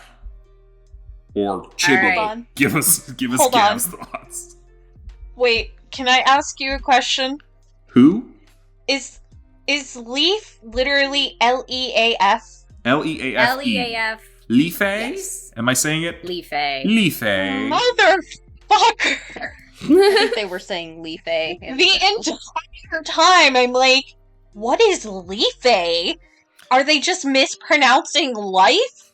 It's the Nope. Leafy. Leaf? These are, oh my god, these guys went to France for 1 semester and came back and said, croissant. We must protect the power of life. Leafy. Mother. Gav or Chibi or whoever. Okay, sorry, yeah, Gav. Okay, so plot dump right away from the pretty man. This is Cinderella, except the dad is still alive. Hayate Barely. is rude. Why are all the love interests rude? She combined with Hayate to become the Pretear, and like, oh, that's Duck's VA, Duck from Princess Tutu. And Gav said, it was aight, and gave it a meh. I would say I thought that the stuff with the family was kind of like cringe. I don't know, like it was okay, I guess, but I just think the setup was kind of silly. I think that the magical boys have some potential. Like, I guess we got a good idea of like their different personalities. I don't know if like the white hair boy and the dark hair boy are gonna be like her rivaling love interests or something, but I don't know. I could see that happening. 100%. Okay, so there's gonna be some love triangle there. Are we completely discounting red-haired, spiky-haired guy I'm who's discounting also him. in the age bracket? He doesn't count. No. Okay. I don't think He's he's in the love friend interest. zone. Yeah, he's in the Okay. friend zone. Mister, why are you all running away? I just want to hold your hand! Because I think like all the other ones are children, right? They're definitely Yes. children. I think there were 2 that I wasn't sure if they were girls or boys. Are they all boys? I think they're all boys. Okay, think so. They're all boys. Either way, yeah, I'm guessing she gets together with the dark hair guy, like judging by their interactions, but who knows? I didn't have a problem with him being rude. I thought he was actually one of the more like fun or interesting characters, but sometimes I like a little bit of spice in my couples, I guess. But I don't know. I wasn't really feeling the main character or her whole like issues. I don't know. It's kind of like annoying to me for some reason. I think the world setup is kind of weird. I don't know. Like, I just don't really know how to feel yet. I think I would need to see a few more episodes to fully like get a grasp on like what this is gonna be like. I see more like potential in terms of like the romance than the magical girl aspect, I guess. Maybe I just feel like it was more set up like that for some reason. So I don't know. It's probably like a light nay for me. So my notes are for this one, Cinderella-esque. So I also had like the same sort of thought process as Gav. I don't like the main dude's like dub voice. Like for Hayate, I don't know what it was. I didn't like it. Whatever accent I think he was trying to go for, I was like, what is this? Why do you talk like that? And then like, so they transform towards the end of the episode and she has the one outfit, but I see that she has other outfits. Does she get the other outfits by using the powers of the other guys? I kind of assume so. Okay. Because they all have, like, their own elemental thing. Yeah, so I was like, is that where that comes from?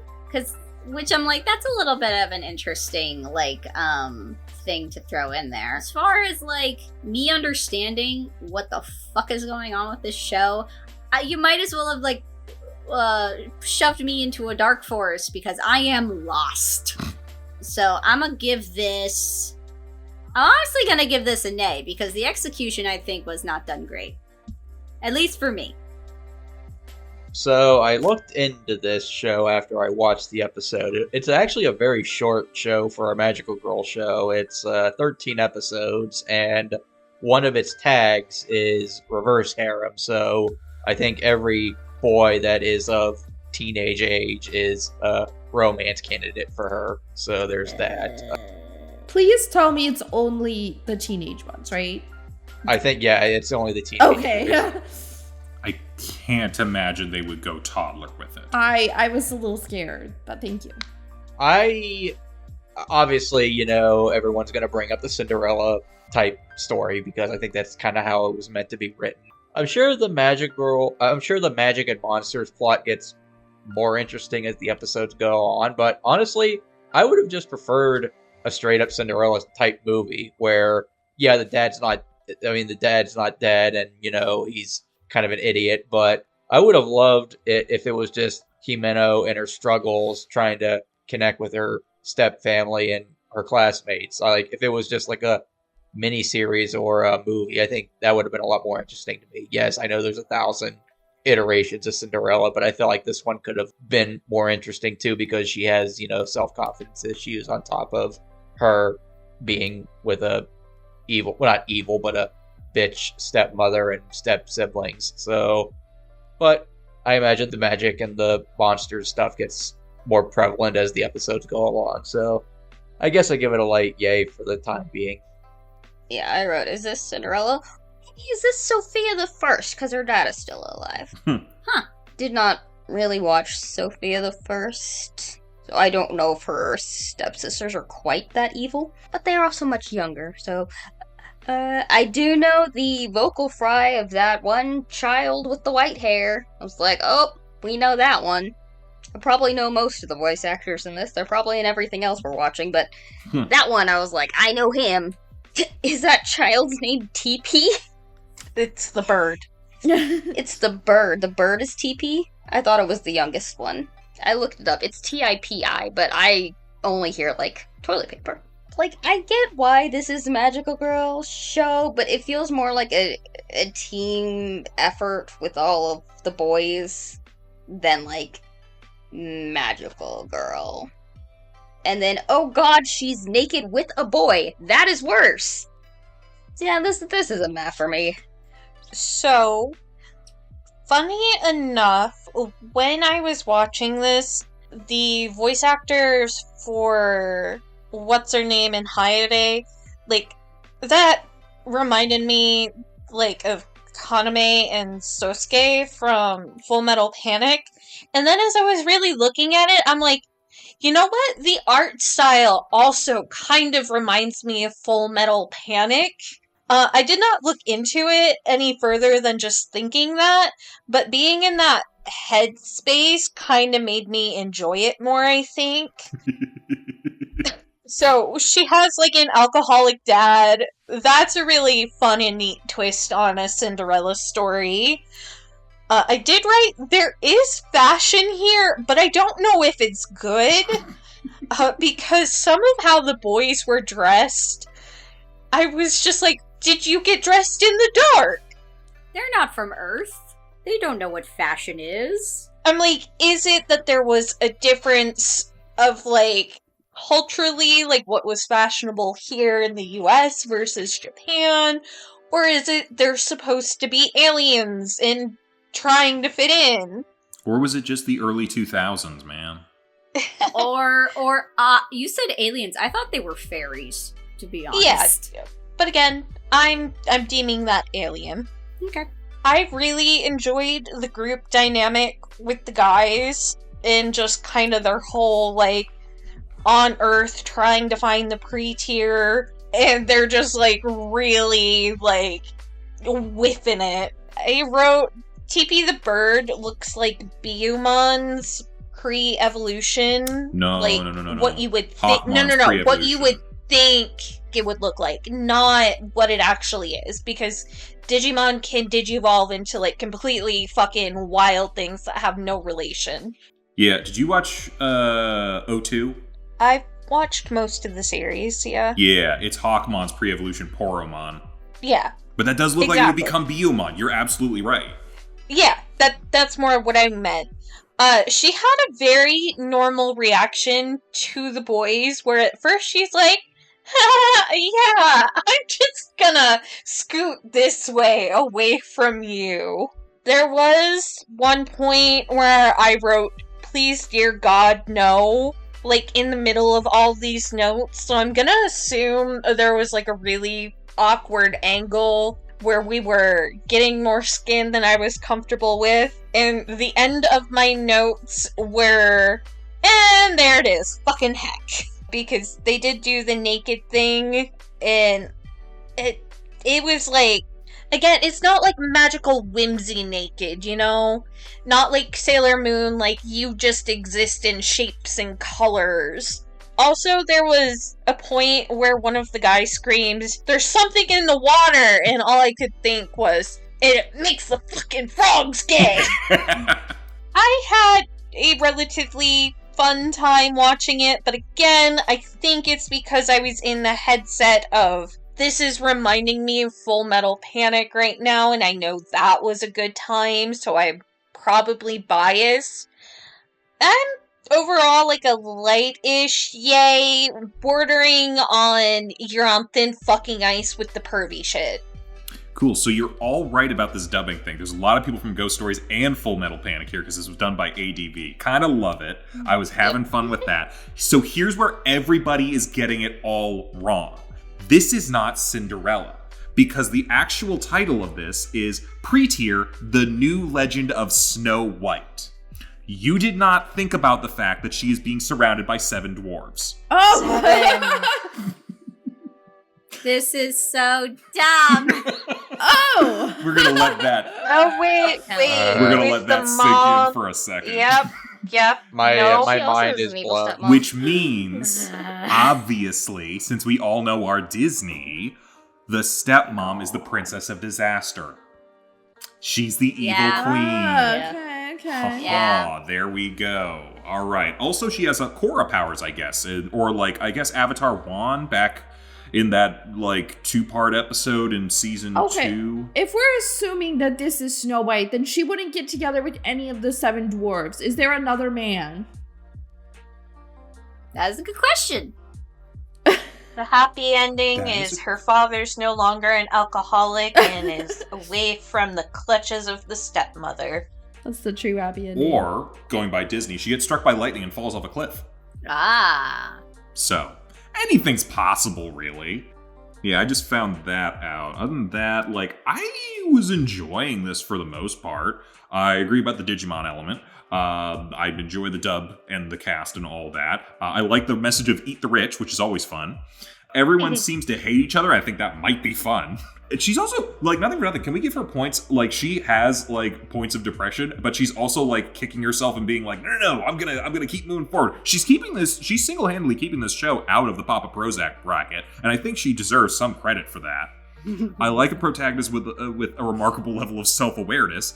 Tentacle monster, oh my god, why? And yeah, it was more fun than I thought it was gonna be. So, I'm gonna give it a light yay. I think that's it. Okay. Last show. Feels like we're marathoning here. Okay. Magical Princess, Minky, Momo. This is our oldest show on here. And me and Yin actually found something out. So, this is not the oldest Magical Girl show, technically. The oldest one was... Yeah, I was going to say, it's something about a witch. So, the first anime, not the first manga, but the first anime that was in this genre was called Sally the Witch, which came out in 1966. However, at the time, it was... I don't do Japanese, I don't know the word, but the term they were using to describe that and some other shows that were coming out at the time was little witch shows. But it wasn't the term like how we think of Mahou Shoujo now. The first Mahou Shoujo shows at the time were this one, Magical Princess Minky Momo, and a show called Creamy Mammy. And those are the ones where the term really comes in. So technically, you could make an argument that this is the first magical girl show. Air quotes. Anyway, why don't we talk about it a little bit? The Sky Kingdom of... oh god. Fenarisa, home of all the fairy tale characters, used to be part of the Earth, but drifted away because people on the planet lost their dreams and hopes. The king and queen decide to send their only daughter, Minky Momo, back to Earth to help humans dream again. Momo has 3 animal friends that help her, and a magic wand to transform into a grown-up lady when she needs it. Every good action she takes brings Fenarisa closer to Earth. Okay. Yin? The Mal description certainly describes the show a lot better than what the episode actually shows. You bet your sweet pippy it does. The show is kind of a trip. Pilot. I don't know. Like, A little bit. It was like her vet dad goes on a long ass business trip or something. Let's be clear, it's not actually her dad. It's not her dad. No, it's not her dad. Her dad, quote is unquote, in space or something. I don't know. Yeah. But she's Superman. She got space dad and Earth dad. Yeah, it's like she convinces them that she's always been there. But there's a lot of gas. A magical spell on it's it. not Superman. It's Megamind. Yeah, so wow. they magically think that she's always been their daughter or something. But so it was very, very interesting setup there. But I kind of was I don't know. I was along for the ride. I don't know. It was bizarre, but I just had fun with it. I don't know. But all the while I was asking myself, why is she doing this? What is going on? I guess she's trying to save people's dreams, which I did not know about from the episode. So yeah, that's maybe they're gonna reveal that in episode 2, because at the end they were kind of she's on a mission or something, and I was like, what is the mission? It seems like she's just having fun. So at first I thought she was just a mischievous character who just goes around la-di-da and just does whatever she feels like. But I guess she has a larger purpose. I thought it was pretty cute overall, and it had that 1960s charm. I don't know, it's obviously a very old anime, but I thought there was something really wholesome about that. I don't know, I had fun, but it was weird. But I guess it's a light yay for me. I kind of had a good time, and I'd be interested in seeing if it, I don't know, maintains its cuteness. I don't know. So you mentioned that she's saving people's dreams. I'm wondering if that's in the theme song. Maybe. Was I the only one who read the subtitles of the theme song? Did it say she's saving people's Maybe. dreams? I don't remember. Apparently it wasn't even you then. But it's probably mentioned somewhere. This definitely feels like it's more of a kids show than I would say the normal magical girl target audience. So I found it really funny how Momo's just this is gonna be my room. And then she's just and there's my bed, and there's my desk, and there's my bookshelf. And I'm yeah, girl, get yourself a bookshelf. And it was really funny because the mom's Momo, wake up. And Momo's hi, Mom. The mom is just oh, has that room always been there? And then the dad is hi, Momo. She's hi, Dad. And then he goes to leave. He's have we always had a daughter? So weird. Gaslighting everybody. And they're all just what? I just found that really funny. And also, it's silly. I enjoy the fact that this is a premise where it definitely feels it's an episode of the week kind of show, very episodic. Nothing is really, there's not really a whole lot of continuity other than probably the overarching plot of whatever's going on with her parents, her actual parents. And it's just she has a Momo-mobile with a little smart car, and then a camper, And then a helicopter. and she has so many little animal friends. Okay, why does she kind of remind me of Barbie or something? She can just be whatever That's she what wants. I was thinking. Yeah. That's what I was thinking too. She's she transforms into an adult, to do all these different occupations. Yeah. She's a veterinary nurse, and then she's a jockey. And I was just This is one of Kelly's spin-off movies. Yeah, basically. yeah, I'm she is Kelly if she suddenly became Barbie. And I don't know, I found it fun. she has like this tiny little wand and she's just running around, and I don't know, I thought this was cute despite everything, and just really silly. But yeah, I give this a light yay. My only notes were, the 80s. You were a decade that existed. I think I like this. It's stupid, but early 80s anime stupid. Yeah, I mean, in all seriousness, I didn't know what to expect from this. When she was literally gaslighting her foster parents, it was like, okay, I guess she can just do whatever the hell she wants, and her animal friends or whatever comes along for the ride, I guess. It's Momo solving the town's problems, I guess, in order to bring magic, I guess. I mean, it's interesting, I think. I kind of wish I was high watching it, if I'm being honest. But I guess it's a light yay, maybe. Wait, so this was the 80s, not the 60s. It was the 80s. Why did this give me like 60s vibes? Because This is the 80s? Because from an animation perspective, the 60s lasted through the 90s. Okay. Yeah, this was, believe it or not, this was not based on a manga. This was an anime original. Yep. It's original. Yeah. 1982. Holy shit. Yeah, the first thing I wrote down was, holy shit, this is old. Is this Rainbow Bright? I really thought this was the 60s. This looks like Speed Racer and Astro Boy. Okay. That's really hanging me up. Oh, the way she just walked in and was like, okay, this is my room now, and this is where my bed is, and this is where my closet is. That's, like, literally how cats domesticated themselves. And that is also, like, me every time we moved house. I was like, okay, this is my room. It did not always work, unfortunately. I could not gaslight my parents so expertly. She does get a little naked in her transformation sequences, but it's only when she's in adult form. So a little sus, but like, I guess it's okay? Like, still don't love that. We could just, like, not have them be naked. That is an option. Like, she ran behind a bush to transform. We could just do that. That's allowed. Oh, at one point someone laughs and it's like, oh, that's the guy that was like, he made me experience high tide. It was his laugh. I was like, what is he doing here? Yeah, that. And then the end of the horse race, so just like at the end of the race, I was just like, Lightning McQueen. The show is weird. It is not for me, but it is very much magical girl, so I will give it a yay for that, I think.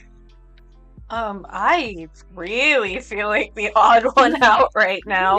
I was not having a good time watching this. Oh. I don't know if you guys will know what I'm talking about, but this really reminded me of those, like, Disney animated rip-off movies. Yes. Yeah. Yes. Kimba the lion.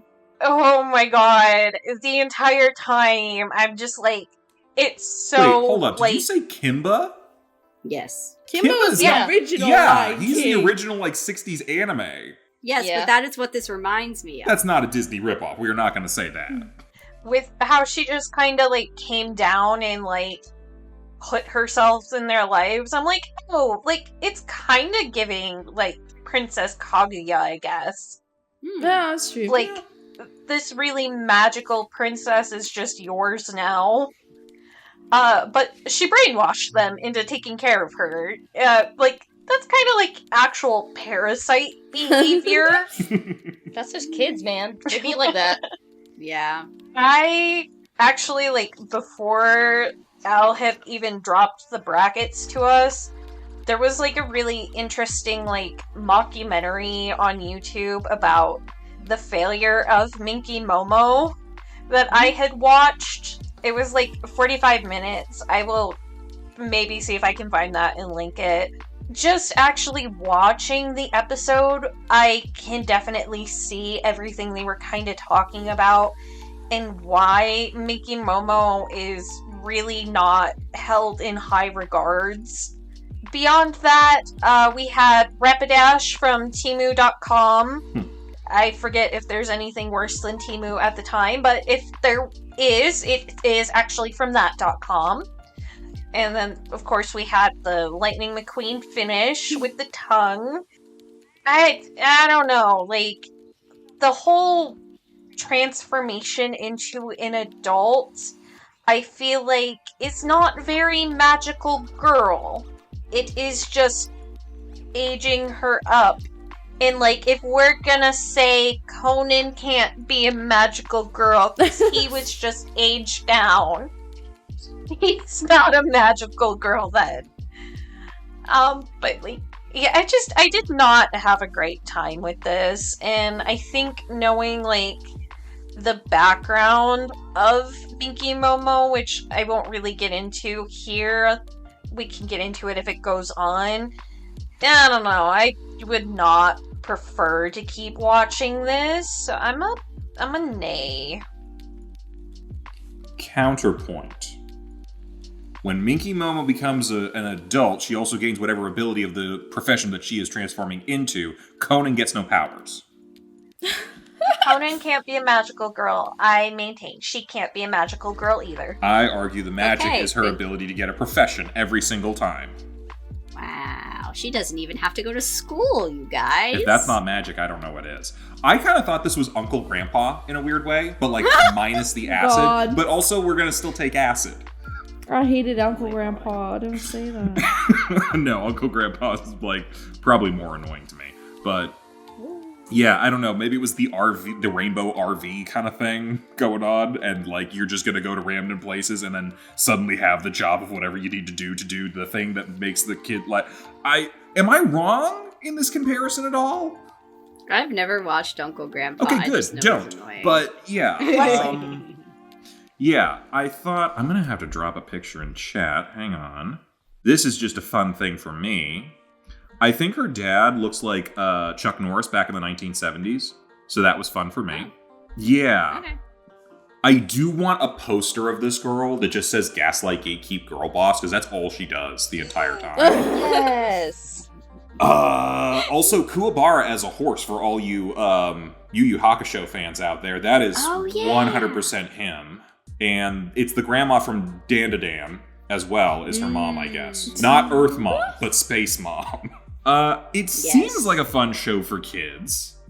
Like, it also seems interesting, especially if like you're gonna go around to do a different thing and become like a different thing every single week. Like, I could see it being fun.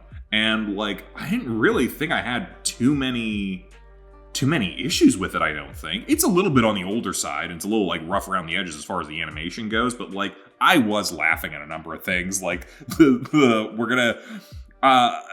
we have a horse race, and I tried to poison the horse. Well, that didn't work. I'm gonna kidnap the jockey. Oh, that didn't work. Well, I already bought off every other horse, so I'll have them try to kill her on the track. And then the ending where it's like, here's a wall that we have to jump. Oh, I'm gonna make the wall 3 times larger out of nowhere. I'm like, I know generally speaking, you don't have referees in horse races, but like, where is the referee in this horse race? The mob probably owns the track. I'm like, okay, if he owns literally everything, what is the problem with him just taking the ranch? I feel like he's making this more complicated than it needs to be. Because then we wouldn't have an episode plot. I know. Yep. I know, and it's a kid's show. But like, I kind of felt like this was a kid's show that didn't like... It's a weird thing of like, I don't feel like it talks... Like, I feel like some kids shows will talk down to kids or underestimate their audience and be like, we're just gonna be a bunch of like flashing lights in motion just to be a bunch of flashing lights in motion to distract you. And I feel like a good kid show will have a thing where it's like, we are gonna have a story. We're gonna have a conflict. We're gonna have characters. We're gonna have them do stuff, and there's gonna be stakes to it, or it's gonna be interesting in some way. And you're gonna like, I don't know necessarily if I was supposed to learn a lesson in this somewhere. Maybe don't bring a horse into a steam room. I don't know. But Yeah, I kind of feel like this show didn't necessarily talk down to kids, and I do like kids shows that are like that, I guess. I probably would have watched this, maybe, as a kid. So, I think overall I'm a light yay here. Okay, so Gav's thoughts were, next morning, the mom and dad are just like normal about having a daughter. They do a double take, though. But magic is weird, man. What is this? I really want to know if, like, they need psychological therapy, because now they're depressed for feeling like, why would I think that I don't have a daughter? Like, they feel guilty about it. No. Like, it gets excessively dark the more we think about this. Yeah. And then the next thing is, what is this episode? This show is just overall bizarre. And Gav's thought is nay. Well, I think that's everybody. Shall we wrap this thing up? Yin, why don't you start up? What's up? No, I think this is going to be close. Maybe. We don't know. Probably. Yin, start us off. Who's getting your yay? Ooh, I guess I had more fun with Momo, although, I don't know, like, could go in a different direction later. Have no clue, but I guess I'll give that one my yay. So I'm just gonna go for both me and Gab.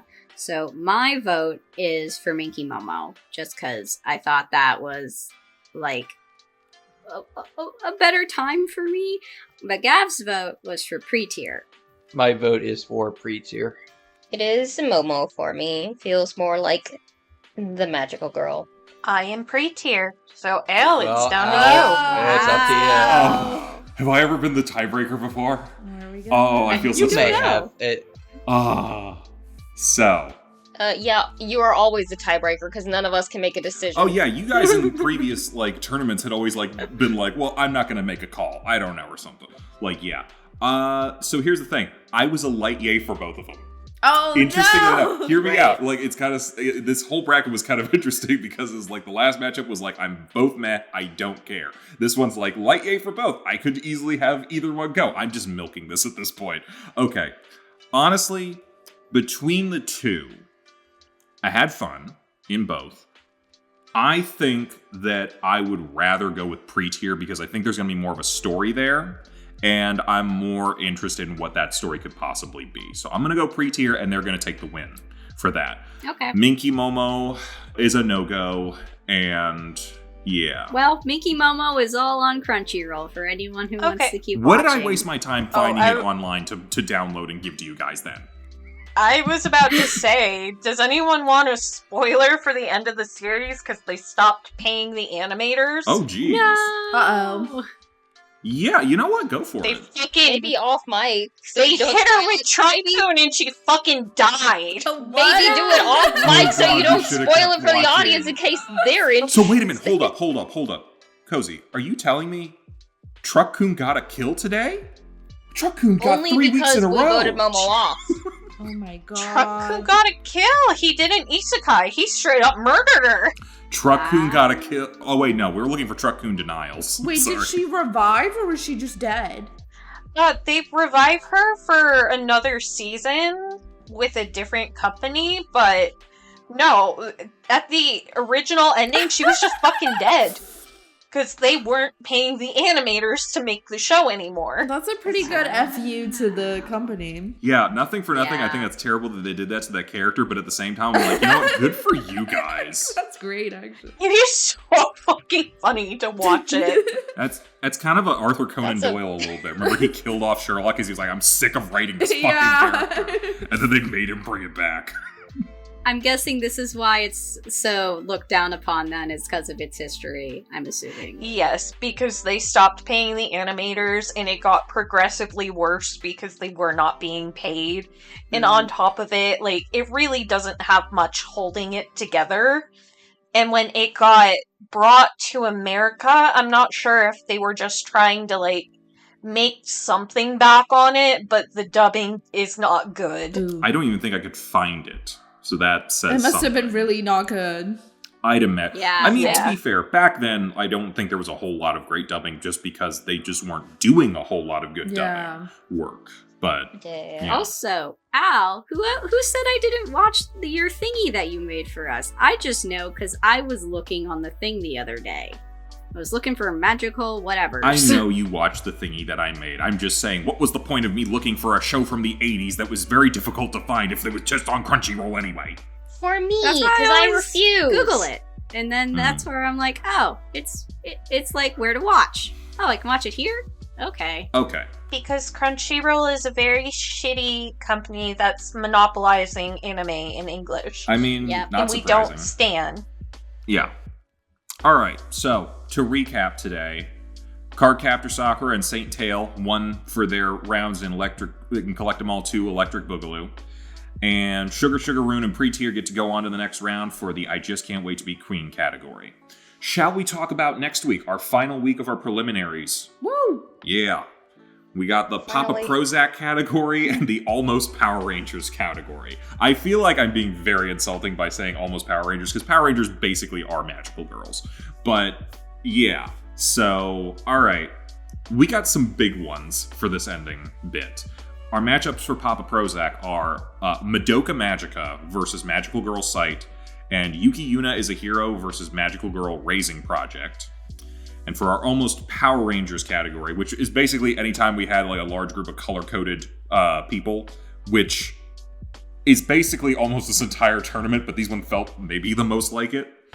We got Sailor Moon versus Eternal Alice, and Magic Knight Ray Earth versus Tokyo Mew Mew. I am looking forward to some of these, because I know some of these, I don't know some of these, I've heard some things about some of these. It's gonna get weird and crazy. What else do we got going on this week? Cece, how's the scarf going? The emotional whiplash of Magical Girl Raising Project in Tokyo Mew. Next week's gonna be nuts. Do you think it's gonna be better or worse than the whiplash between Wedding Peach and Saint Tail? Oh, much stronger. Okay. Scarf is going good. Going good? Good to hear. I don't know if I said this before. I definitely use needles that are too small, and it's a little thick. Oh, But it'll keep you warm when you're fighting evil. if you want something thick, don't you want it to be a scarf? Yeah, I think so. Alright. It's very colorful. Lovely. Absolutely wonderful. It's going to be interesting to see as it keeps going, because we're going to be eliminating... We're going to be almost... Like, after next week, we're going to be done with preliminaries. We're going to have cut the field in half, and we'll get down to our Sweet 16. So I'm looking forward to this, and looking forward to seeing this. And also, we're going to be returning to shows that actually, like, we enjoyed and continued on. Or maybe didn't, and it got through anyway. It's very possible to see either. So, yeah. Anyone have anything else to say before we head out? Nope. Congrats, Truck-kun. Congrats, Truck-kun. You got one this week. We'll see if Truck-kun fails next week. Alright. Well, check us out then. Go like, comment, subscribe, comment the thing below. Google form down at the bottom for the entry into the Scarf Who'sy What's It thing. Right, Cece? Yeah. Yeah. That. See you then. Bye-bye. Bye. Hey, thanks for watching, and if you haven't already, be sure to subscribe and ring the bell icon for notifications. If you enjoyed this video, give us a like, and if you haven't already, check out some of our previous episodes, our daily gaming videos, or our parody series Madoka Magically Abridged. See you next time!